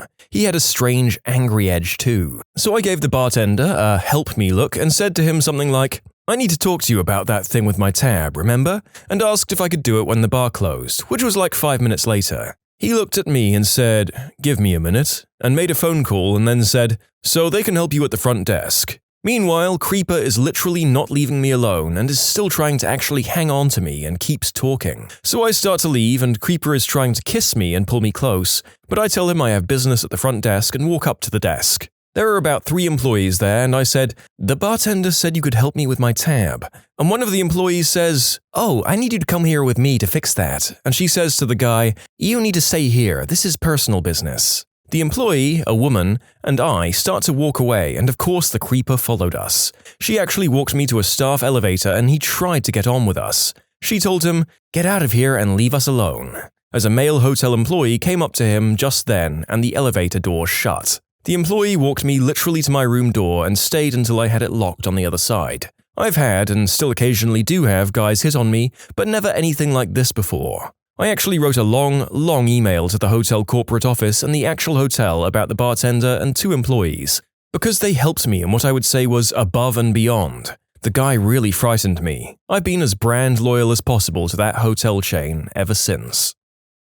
Another time, I was in a bar in the States. I'd been a regular here for a little bit, and I knew the bar staff. A new guy comes in and starts hitting on the bartender. At first, she just seems to play along with it, so I ignore it. It's not my business. Time goes by and he starts getting more and more aggressive on hints at her. He wants her number, but she's giving him excuses like, "Oh, my phone is broke right now," and eventually she says, "Look, enough, no." At this point, I'm paying attention, and he says she's just shy and she knows she would like it. She gets upset and she asks him to leave. I tell him he should leave. He ignores me and is still trying to smooth things over with her. Manager comes over, who is also a woman, and tells him he needs to leave. I tell him he needs to leave now. By this point, there was a group of 3 construction guys who had gotten up and come over to the bar, and he was told he needs to pay and leave right now, or we, the guys, will take care of him ourselves. At this point, he decides to pay and leave. The manager gave us all a round of free drinks. The guy came in again the next day when the owner was there.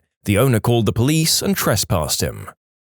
Frick yes, construction guys. This is a kind of non-violent vigilante justice I think we can all get behind, right? Not a safe word per se, but my mum and friend went to a bar and a guy mugged her friend outside. She entered with her purse messed up and holding a shoe, and their male friend called over to the owner. He called out something like, "Woman down," and a bunch of men stood and went outside to search for this guy. Turns out a few years prior, a woman there was a victim of the unspeakable act. After that, the owner established a code phrase with the regulars for if a friend gets attacked. The place looks like a dive bar at first glance, but the owner was a serious gentleman and didn't even allow cursing in there. All I can picture is a bunch of drunk barflies pouring out of a bar ready to do battle, like some wacky version of that first scene in Gangs of New York. Dive patrons, assemble! Something opposite happened to me. This strange, much older guy wouldn't stop talking to me. I was in my mid-20s. I was shy, so I tried to act polite toward him, but I was visibly upset. A female bartender came up and asked if this guy was bothering me. I nervously chuckled, "Yeah, kinda," and gave her a look. The bartender laughed and said, "Leave the girl alone," or something similar to him in a joking voice, then walked away. The man said I was rude and walked away, only to come back and bother me a few more times. A couple of days later, a friend who frequents that bar said the bartender told him my story. She says I hurt the older guy's feelings and the bartender didn't appreciate it because he's kinda kooky, but irregular and means no harm. I don't go to that bar anymore. Had a bar call 911 once after they bounced a guy who was creeping out a woman. He stood outside the bar and flat out said he was waiting for her until she came out, which he did. He started following her and told people that they were together. I literally had to stand with this moron while this poor girl and her friends got into the car, and the absolute D-bag tried to stand really close so he could get the address. I told the driver her address, but gave the address of the jail, which most taxis know, and he seemed to get the hint. Guy tried to complain that we had unlawfully detained him just so he couldn't get the girl's number and address. I mean, yeah, that's basically what we did. Move along. I've actually been used to escape by a random before. Was at a local bar with a bunch of friends, and out of nowhere, a girl walks over, sits on my lap, and between teeth, clenched smile just said, "Pretend to know me." I laughed and loudly said, "Hey you, where did you wander off to?" Thankfully, my friends picked up on it because inside of 10 seconds, a few of my female friends were chatting with her and standing between her and the guy she'd fled. I asked her after what about me made her know I was a safe person to turn to, and she said, "Because you're here with a bunch of women. Total honesty. I thought you were gay." Haha. I'm a bouncer in a nightclub. No drink safe words, but we actively keep an eye out for situations which don't look above the radar. If a girl's leaving with a guy and she looks too intoxicated to stand, I'll take her aside and ask what his name is and how she knows him. If she seems to have had something slipped in her drink, I'll call the police. If she's scared or needs help getting away from a bad situation, I'll call her a cab and walk her to it. I'll also say to the bloke that I need to see some ID because his entry stamp isn't the right one. As soon as I see it, I'll take a photo, pass it on to the police, and ban him for life from our club. We've built up a reputation as the safest nightclub in our area, which draws both crowds, especially girls. It's massively helped our business being so focused on safety. In 2012, I was at an undressed beach in Toronto. A random 60-year-old man approached me. At the time, I was a shy 18-year-old, and he simply wouldn't leave. He talked on and on about how I could come live with him at his house and be his girlfriend, all the while not letting me get a word in edgewise. To escape this situation, I decided to call the day a loss and leave, even though I'd only just arrived. As I walked back to the ferry, he emerged from the trees and followed me back to the mainland. He was still planning out our lives together and offered to buy us lunch at a local bar chain. Not wanting to lure the scary guy back to my apartment, I agreed in the hopes of stalling and figuring out a plan. We sat down at a table by the door and I said I had to go to the bathroom. And as I passed the bar, I gave the bartender, a 20-something female, the 411 on this creepy guy situation. I asked if there was a back door somewhere I could slip out of and leave without him noticing. She replied that there was one through the kitchen, but it was for staff only and she couldn't help me. I felt so betrayed that another female wouldn't intervene at all and cried a little bit in the bathroom. I was so young, new to the city, and genuinely scared. I didn't even have a phone back then, I was so broke. When I got back to the table, the food came. I ate 2 bites, and when he called for the check as he waited for the bill, I said, "Well, this was," and ran into the street. But I still took some crazy side treks before getting on the subway. That sounds awful. The bartender definitely should have helped somehow, or at the very least got the manager involved if she couldn't handle it. I had to use it when on a date off Tinder. We met up and he'd already got me a drink, just sitting there, a shot of something clear, and then he said to me that I should do it, then he would take me somewhere better for more fun. I wasn't comfortable, so I excused myself to the bathroom and saw a poster that said to ask for Angela if you're uncomfortable. Went to the bar and asked for Angela, and immediately this guy was playing along saying, "Oh yeah, she's working in the kitchen tonight." And he got me a taxi and walked me to the back door and into the taxi to make sure I got there without any hassle. Never saw the guy again. Are you saying that when you arrived at the bar, he had already ordered you a drink and it was there waiting for you? Yikes! I went out on my own one night and was having a few drinks at a local pub. I just moved to the area, so I didn't really know anyone. A guy sat down next to me and was chatting. At first, this was just casual, but he eventually became really tipsy and handsy. Then the guy actually kissed me just out of the blue, and I told him I was not okay with it. He said I was leading him on, which was not the case at all. He got angry and stormed off to the washroom. I was feeling really uncomfortable and unsafe. I didn't know my new neighborhood yet. The bartender saw that I was feeling off right away. He didn't even know me but could tell. He asked if I wanted to be shown out the back door and if they could put me in a cab home so that I could go without the guy following me. They even paid and apologized that I felt unsafe in their bar. I was totally blown away, and I would totally go back there and feel completely taken care of. Heck yes, bar manager. If you can't confront the guy, this is an excellent way to deal with the situation. I think most clients would even be glad at the option without the taxi fare paid for, but that's a great gesture. This is a relatively new thing, but some of us girls have been doing some form of it for a long time. Back when I was a bartender, I noticed a girl stumble into the pool table. She was crying and clearly very intoxicated. I went over to ask if she was okay, and some guy I hadn't seen her with all night jumps up and says, "I'm her boyfriend. I've got her." No, the frick you do not. We got her to calm down and give us her phone to call her roommate so someone safe could take her home. It sucks that it's necessary, but I'll always love my boss from that bar because he threw that creep out, physically. We saw her again, she didn't have a boyfriend or remember that night. Working as a bartender and bouncer for the past couple of years, I usually just try to watch for body language of people that are in the bar. If it looks like someone needs a quick escape, I'll approach and pretend I'm an old friend that hasn't seen them in a while. If they don't actually need help, I can excuse myself by saying they look like a friend. You can submit your own stories to be featured here on the channel. The story submission link is in the description below. And if you want to listen to some vibey music in the background, check out easymode, also linked below, and subscribe. My university town had the highest number of incidents of attempted unspeakable act for 5 years in a row. The school and community took it very seriously and implemented procedures all over the place. I asked my friend who was a bouncer at my favorite bar and nightclub, what happens when a girl orders the drink? He said it changes from week to week in the ladies' bathroom to confuse men when word gets out. You can use any of the former ones and the bartenders will jump into action. Generally, they find a way to get you away from that person, whether it be a phone call or they need to show you something.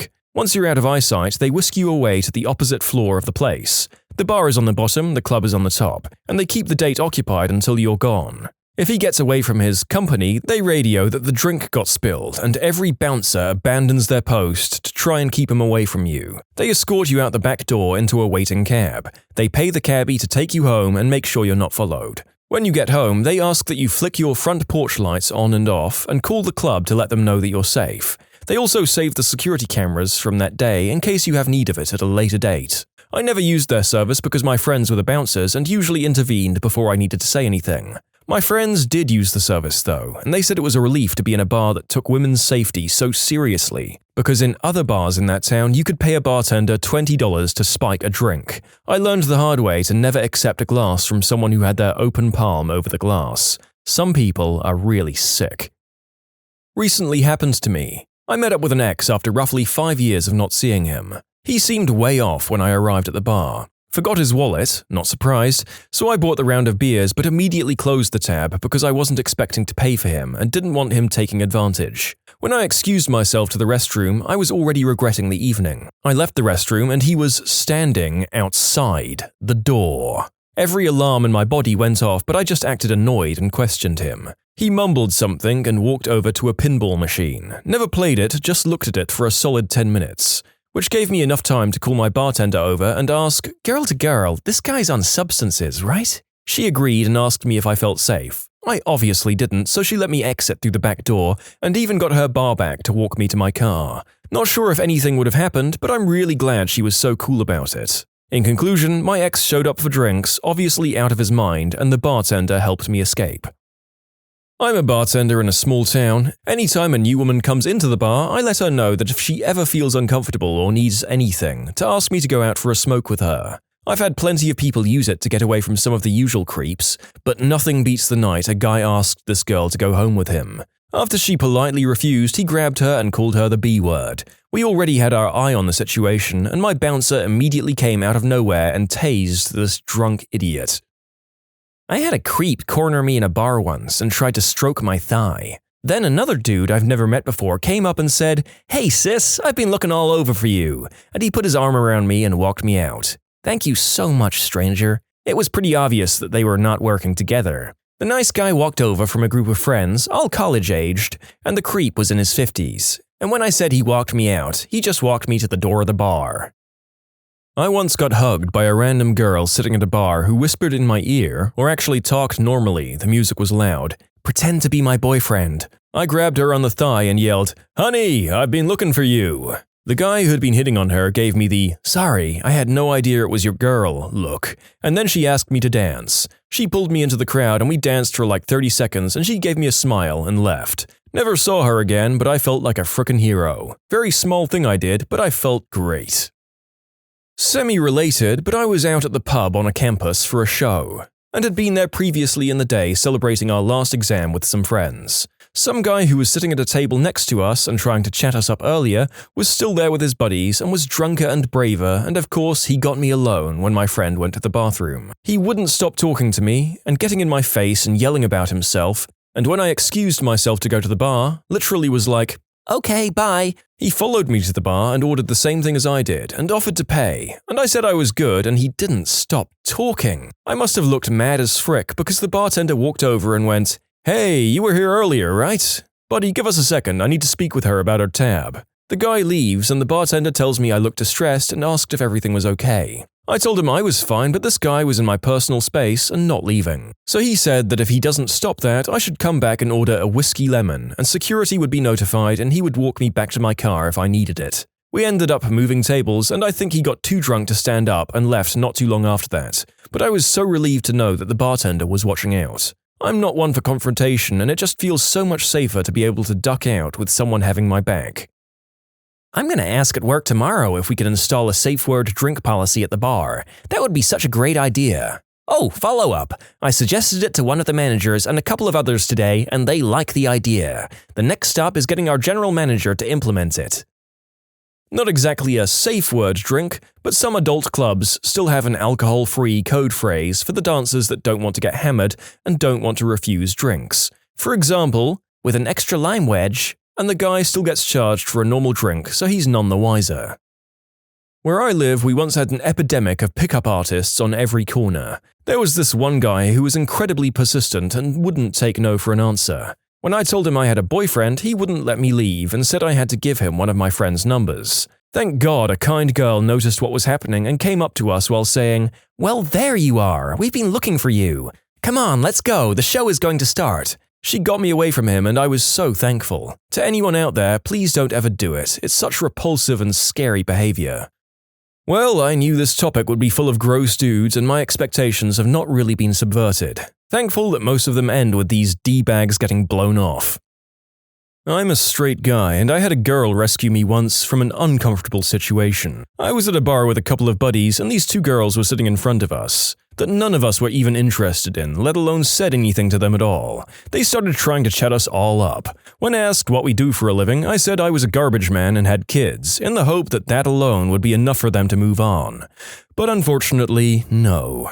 So I must have been looking around the bar with the eyes that said, "Get me the frick out of here." And this nice girl I'd never met came by and did the "Hey you, I haven't seen you in forever" thing, and gave me a great big hug, which of course I thanked her for. She saw I was super uncomfortable and needed rescuing, so she saved me. I repaid her kindness with drinks, and we met up later for a movie. Since then, I've been more aware of the signs and would help a stranger if ever the need presented itself.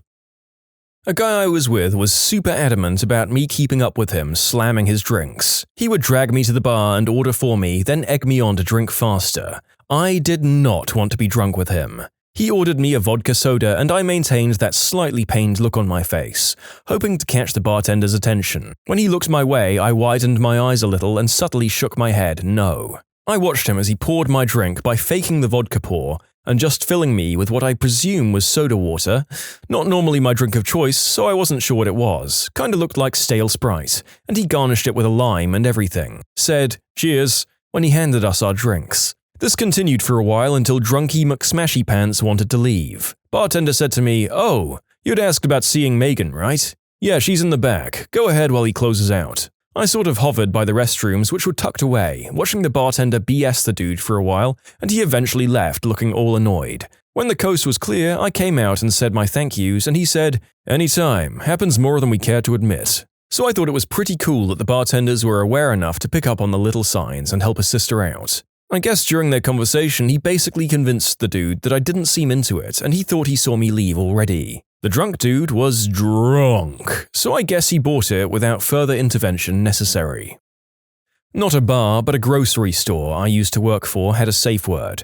The store did a lot of sponsorship, charities, community outreach, and other things, and in particular was a partner with a women's advocacy group. There was a product in the store that was never ever put on sale, so that if any employee was asked what the sale price on that item was, then one employee would distract the guy with customer service while she was shown the product she was looking for, i.e. brought to the store office by way of the back room.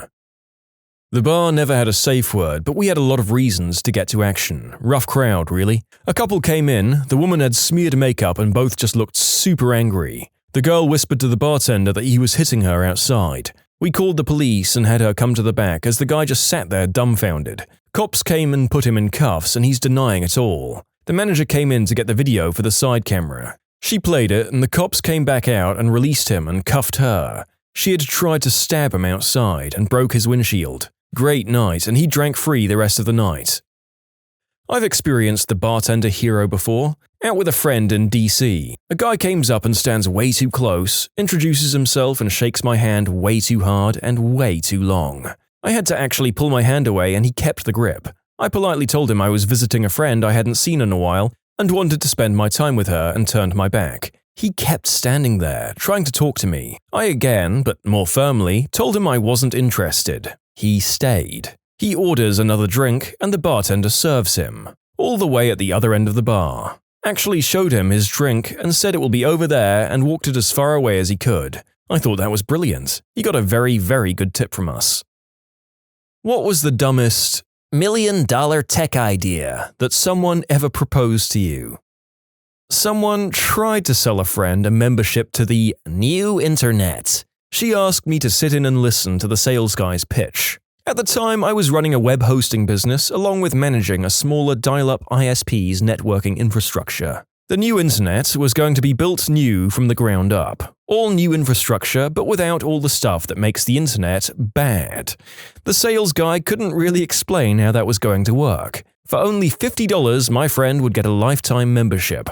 Members of the new internet could surf the old internet and enter information about old internet web pages into a form on the new internet about those old internet pages. Then the new internet could suggest pages on the old internet when members of the new internet did searches about them. The members of the new internet would get paid for entering this information on the new internet's system. So, after a while, new internet's members would start making money and recover their membership fee. Any proposal that involves description along the lines of members would start making money and recover their membership fees should immediately set off about a dozen alarm bells, no matter what it's about. So it's Wikipedia, but as a pyramid scheme?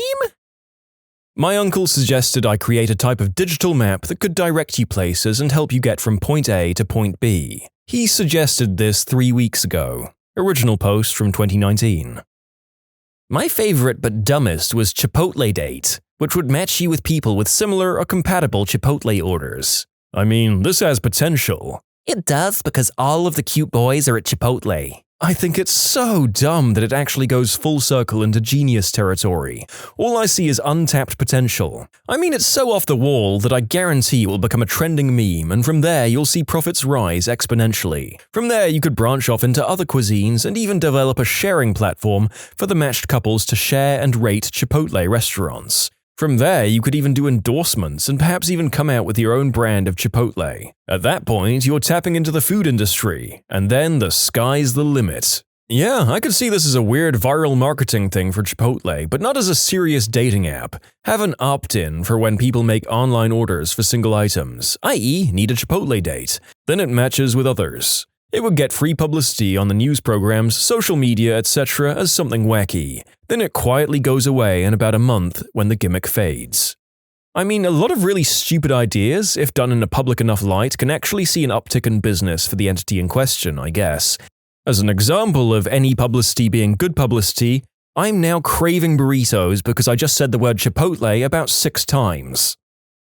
My family has a technology business, and when my mum started to learn to make apps to support the product, she made a test app first. The whole app was just one search bar that you could type any word into and it would do nothing, unless you searched loser and then it would pop up with a picture of me from middle school with a bad sunburn and braces. Thanks, Mum. To be fair, you could charge 50 cents for it and make a few $100 off curious idiots today. A friend of mine wanted me to make an app that turned your phone screen into a mirror. Not a front-facing camera, not just blacking the screen, but a literal mirror. He couldn't grasp why this wasn't possible. Also, any kind of new social media app that they can think of can be made by one person in an hour, apparently. Any attempt to create another social media app, knockoffs of popular games like the plethora of Temple Run games, an app for a smartwatch that will run in the background and periodically meow. I couldn't count the number of people I've seen who think they've come up with a brilliant new app or social media platform that will earn them the big bucks. These people tend to be in their late 40s to early 50s, around the age when thoughts of retirement and nest eggs start kicking in. It's always difficult to sit them down, look them in the eye and explain in very kind terms that their idea is stupid and they shouldn't waste their money. I will admit that part of me enjoys that, though. I want, insert social media app, only with, insert extra function. I don't think people think those things through. Google. Fricking Google failed tremendously at creating a social networking platform. Granted, every single thing they did was as wrong as it possibly could have been, but do these spontaneous idiots honestly think they could do better? Okay, actually, don't ask that as a question, because the kind of person who thinks like this definitely thinks they could do better. For our capstone project, various faculty around campus get to put in project proposals for us to choose from. The worst freaking proposal was a Magic 8-ball type of app, but instead of a Magic 8-ball, it was a psychic dog. It was supposed to scan your dog's paw and give some kind of 8-ball-esque answer to your question. The group that got stuck with that project, I felt so bad for them, repeatedly asking for changes the night before each deadline and getting upset when it didn't come out the way they wanted. Also, they wanted to charge money for this crap app as well. It wasn't even scanning it, it was more of an animated image that pretended to scan it and generated something random. But the point of the post was more towards how badly it was managed by the client during the development. I have a buddy who is a programmer and a while back just wanted to get used to making an iPhone app and uploading to the iTunes store so that he was familiar with the process for when he wanted to do a real app. As practice, he made an app that would randomly generate a name based on census data. More common names were more common. It made it on some website's list of top 10 lazy apps and a bunch of authors started buying it. Last I heard, he'd made about $20,000 on his stupid app he uploaded for practice. Ones I've been asked to make include an app that does your taxes for you after talking about a site that does it, an app to make X, Y, or Z noises, A website to take custom butcher orders. The reason this is dumb is that nobody in the shop would know how to run it except for me, and I was one of the butchers. As per your last point, I remember there was a local pizza place that wanted to do online orders, and they ended up with a website that, on submit, made a phone call with a synthesized voice to actually place the order. That way the shop didn't need to change any of their workflow, didn't need to add a computer and check it regularly. The orders came in the same way they always had. I got mixed reviews on this one, so I'll add it to the list. Back when I was in a coding program, our final project was to propose an idea and have the group vote on it and build the app. My app idea was a Yelp-like app for finding public restrooms and leaving reviews on them. Some classmates said it was a smart idea, while others weren't so excited about it. As someone with Crohn's, please somebody make this. It would be useful if you're somewhere where they're hard to find, like downtown San Diego or Times Square now that Toys R Us is closed. But there's already Flush and Sitter Squat and a bunch of others. My family friend develops apps and I always loved her stories. My personal favorite was a green herb breathalyzer app for your iPhone. If you're blowing into your iPhone to see if you're high, you're high. It's pretty simple. Anything that starts with, "Oh, I have an idea, you build the whole thing and then we'll split the profit." There's been a dude on my local Craigslist for years offering up this amazing opportunity. If it's been years, why doesn't he just learn to code? Is it beneath him? At what point does someone like this gain some introspection and give up? Or do they just keep telling themselves that they're a genius and everyone else is dumb? I have questions. I had a friend who had an idea for YouTube, but better. He didn't know how it would be better. Also, he had no idea about domain names, hosting, VPS, maintaining a website, designing a website, or literally anything. After he explained it, I let him down as gently as I could. That is the stupidest freaking idea I've ever heard. Unsurprisingly, it seems that the vast majority of these million-dollar ideas came from people with no idea about the market, competition, maintenance, or basic processes of creating them. Mostly just telling their ideas to more qualified people and hoping it will make them rich without them having to lift a finger. True story, at a company I worked for, we had created an app that tracked each employee's time. Each employee would have to log in and click a button to clock in. We were approached by a manager of a department that wanted us to create an app that would allow the employee to log in and then click a button that would essentially click the one button the employee would have to click to clock in.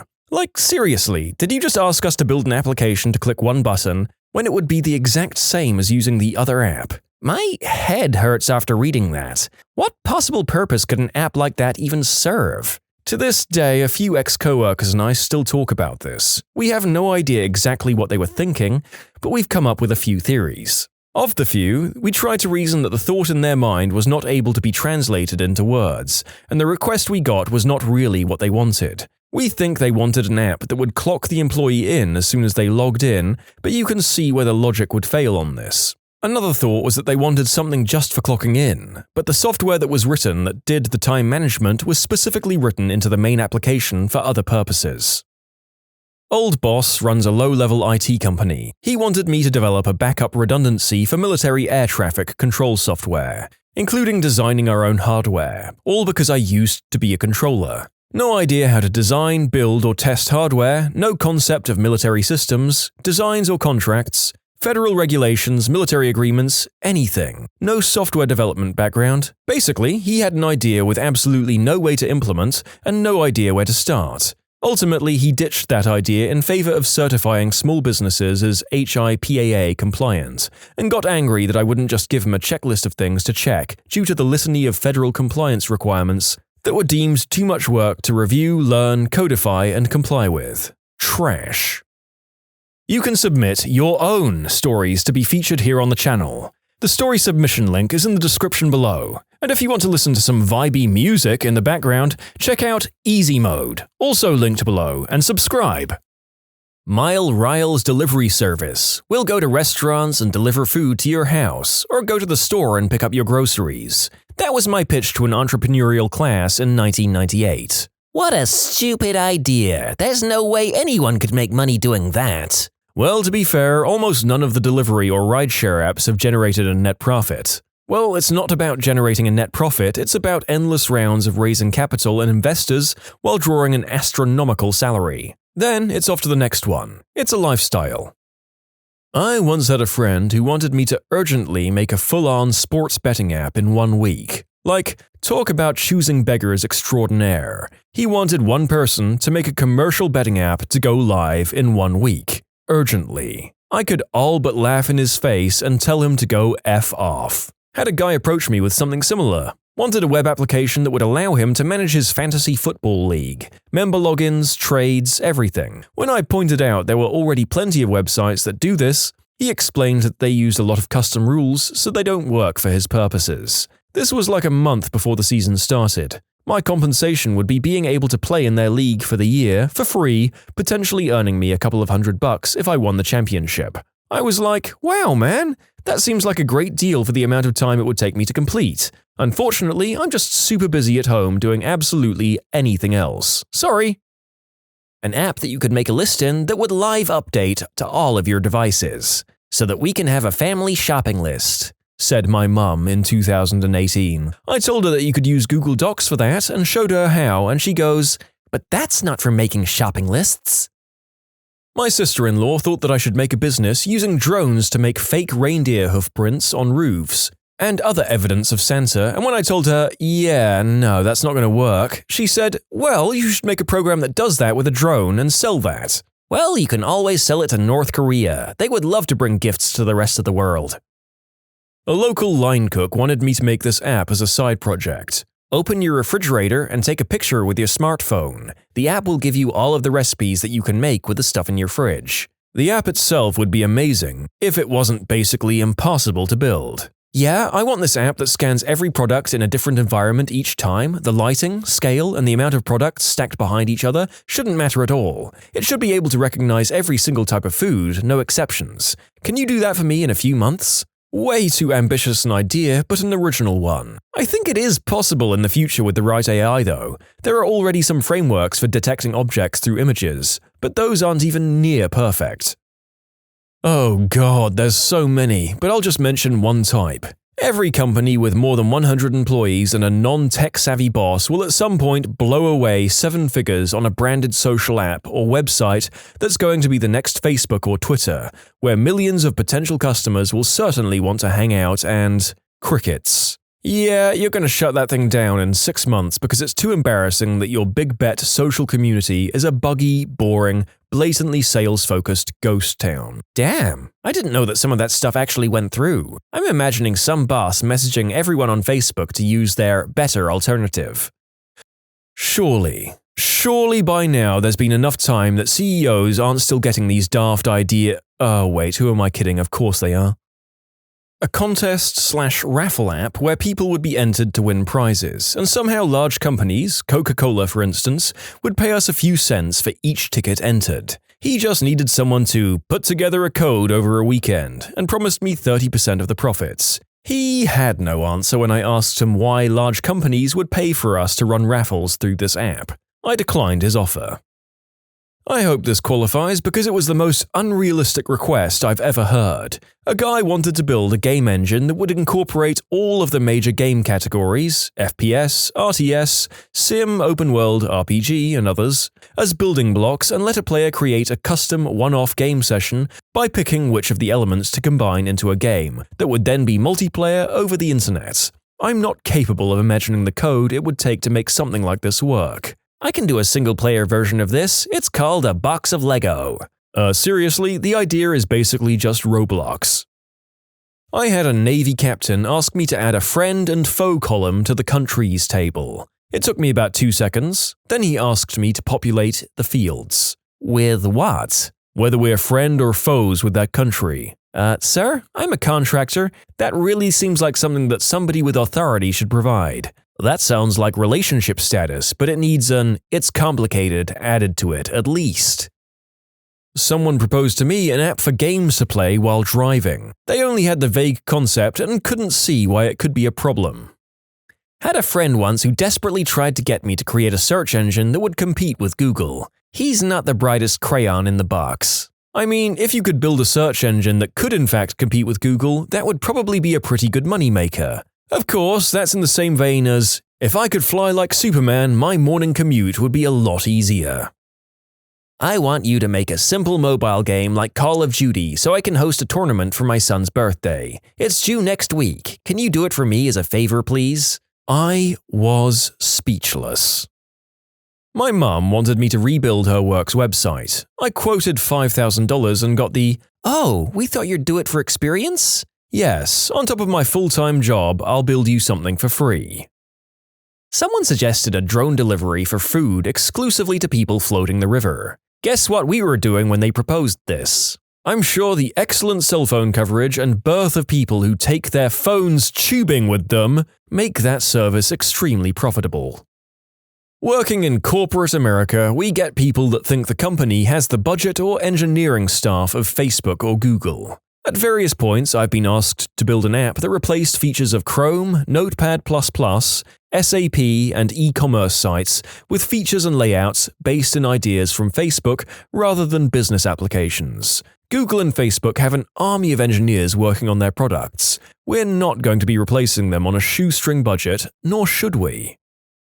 An acquaintance once said he'd give me one of his ideas. I was curious how dumb it would be, so I asked. He said, "Like Facebook, but for sports." I said, "So, Facebook?" "Yeah, but for sports. You know, where teams can create pages and fans can talk about the team." "So, Facebook?" "No, for sports." This went on for about 5 minutes before I explained that teams and fans can already publish everything he wanted using Facebook. The same guy argued with me when I said that ideas are worthless without execution. Sure, if you have particular industry insider knowledge, your idea might have some value, but chances are we're talking about an entire business plan that generates value, not just Facebook for X. An app that would have access to your Gmail to read all of your orders, to check for price drops to get the difference. The user pays on the honor system afterwards, part of the savings. An app that would handle the writing of long tweets, but was also full-blown Twitter client. An app that would send an SMS when you lost signal. Lots of apps that just expect your app can do anything. Well, it just has iOS allowing us to see everything the user does in other apps. One of my classmates requested a copy of Google Chrome browser. Not like a copy-paste of Google Chrome, but a custom browser similar to Google Chrome. Dude, what was wrong with the real Google Chrome? When people wanted Internet Explorer but better, I would install Firefox and put an IE skin on it and change the icons. It looked like IE but ran like Firefox and actually loaded pages. My boss asked me to write a business plan for an Uber-like service for babysitters. At the time, there was a lot of issues with Uber drivers and violence and the unspeakable act, at least in the media. When I asked him how he planned to do background checks or informed him that usually parents want to do an interview before leaving their children, he wasn't pleased. Needless to say, the prospectus painted a grim future of our potential liabilities. Something like this exists. It's called Chime by Sitter City. You register to be essentially an on-call babysitter for certain times. An app that can hack everything, like in Watch Dogs. Oh, there are a bunch of dumb apps in the store. Like seriously, there's apps that claim to make your phone into a scale and people download it. I was contracted to build a church website and one of the deacons I worked with wanted every single page to have different music played when it came up. The site was going to be about 20 pages. I mean, honestly, the only irrational part is that people don't stay on a page too long usually. If you had the playlist of 20 songs in a randomized queue that played while people were on the site, that wouldn't be too bad.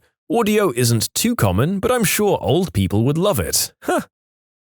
I like to cook, but I don't usually follow recipes. I'll just throw stuff together. My boyfriend commented once that I should make an app to save my recipes in case I want to recreate them. While his heart was in the right place, I could also just use any number of note-taking apps if I wanted to do this. I did have ideas pop into my head from the suggestion on how to go overboard with features, selecting ingredients and measurements instead of having to type them in, tagging recipes with keywords and other things, but that would be a lot of work for something I wouldn't use.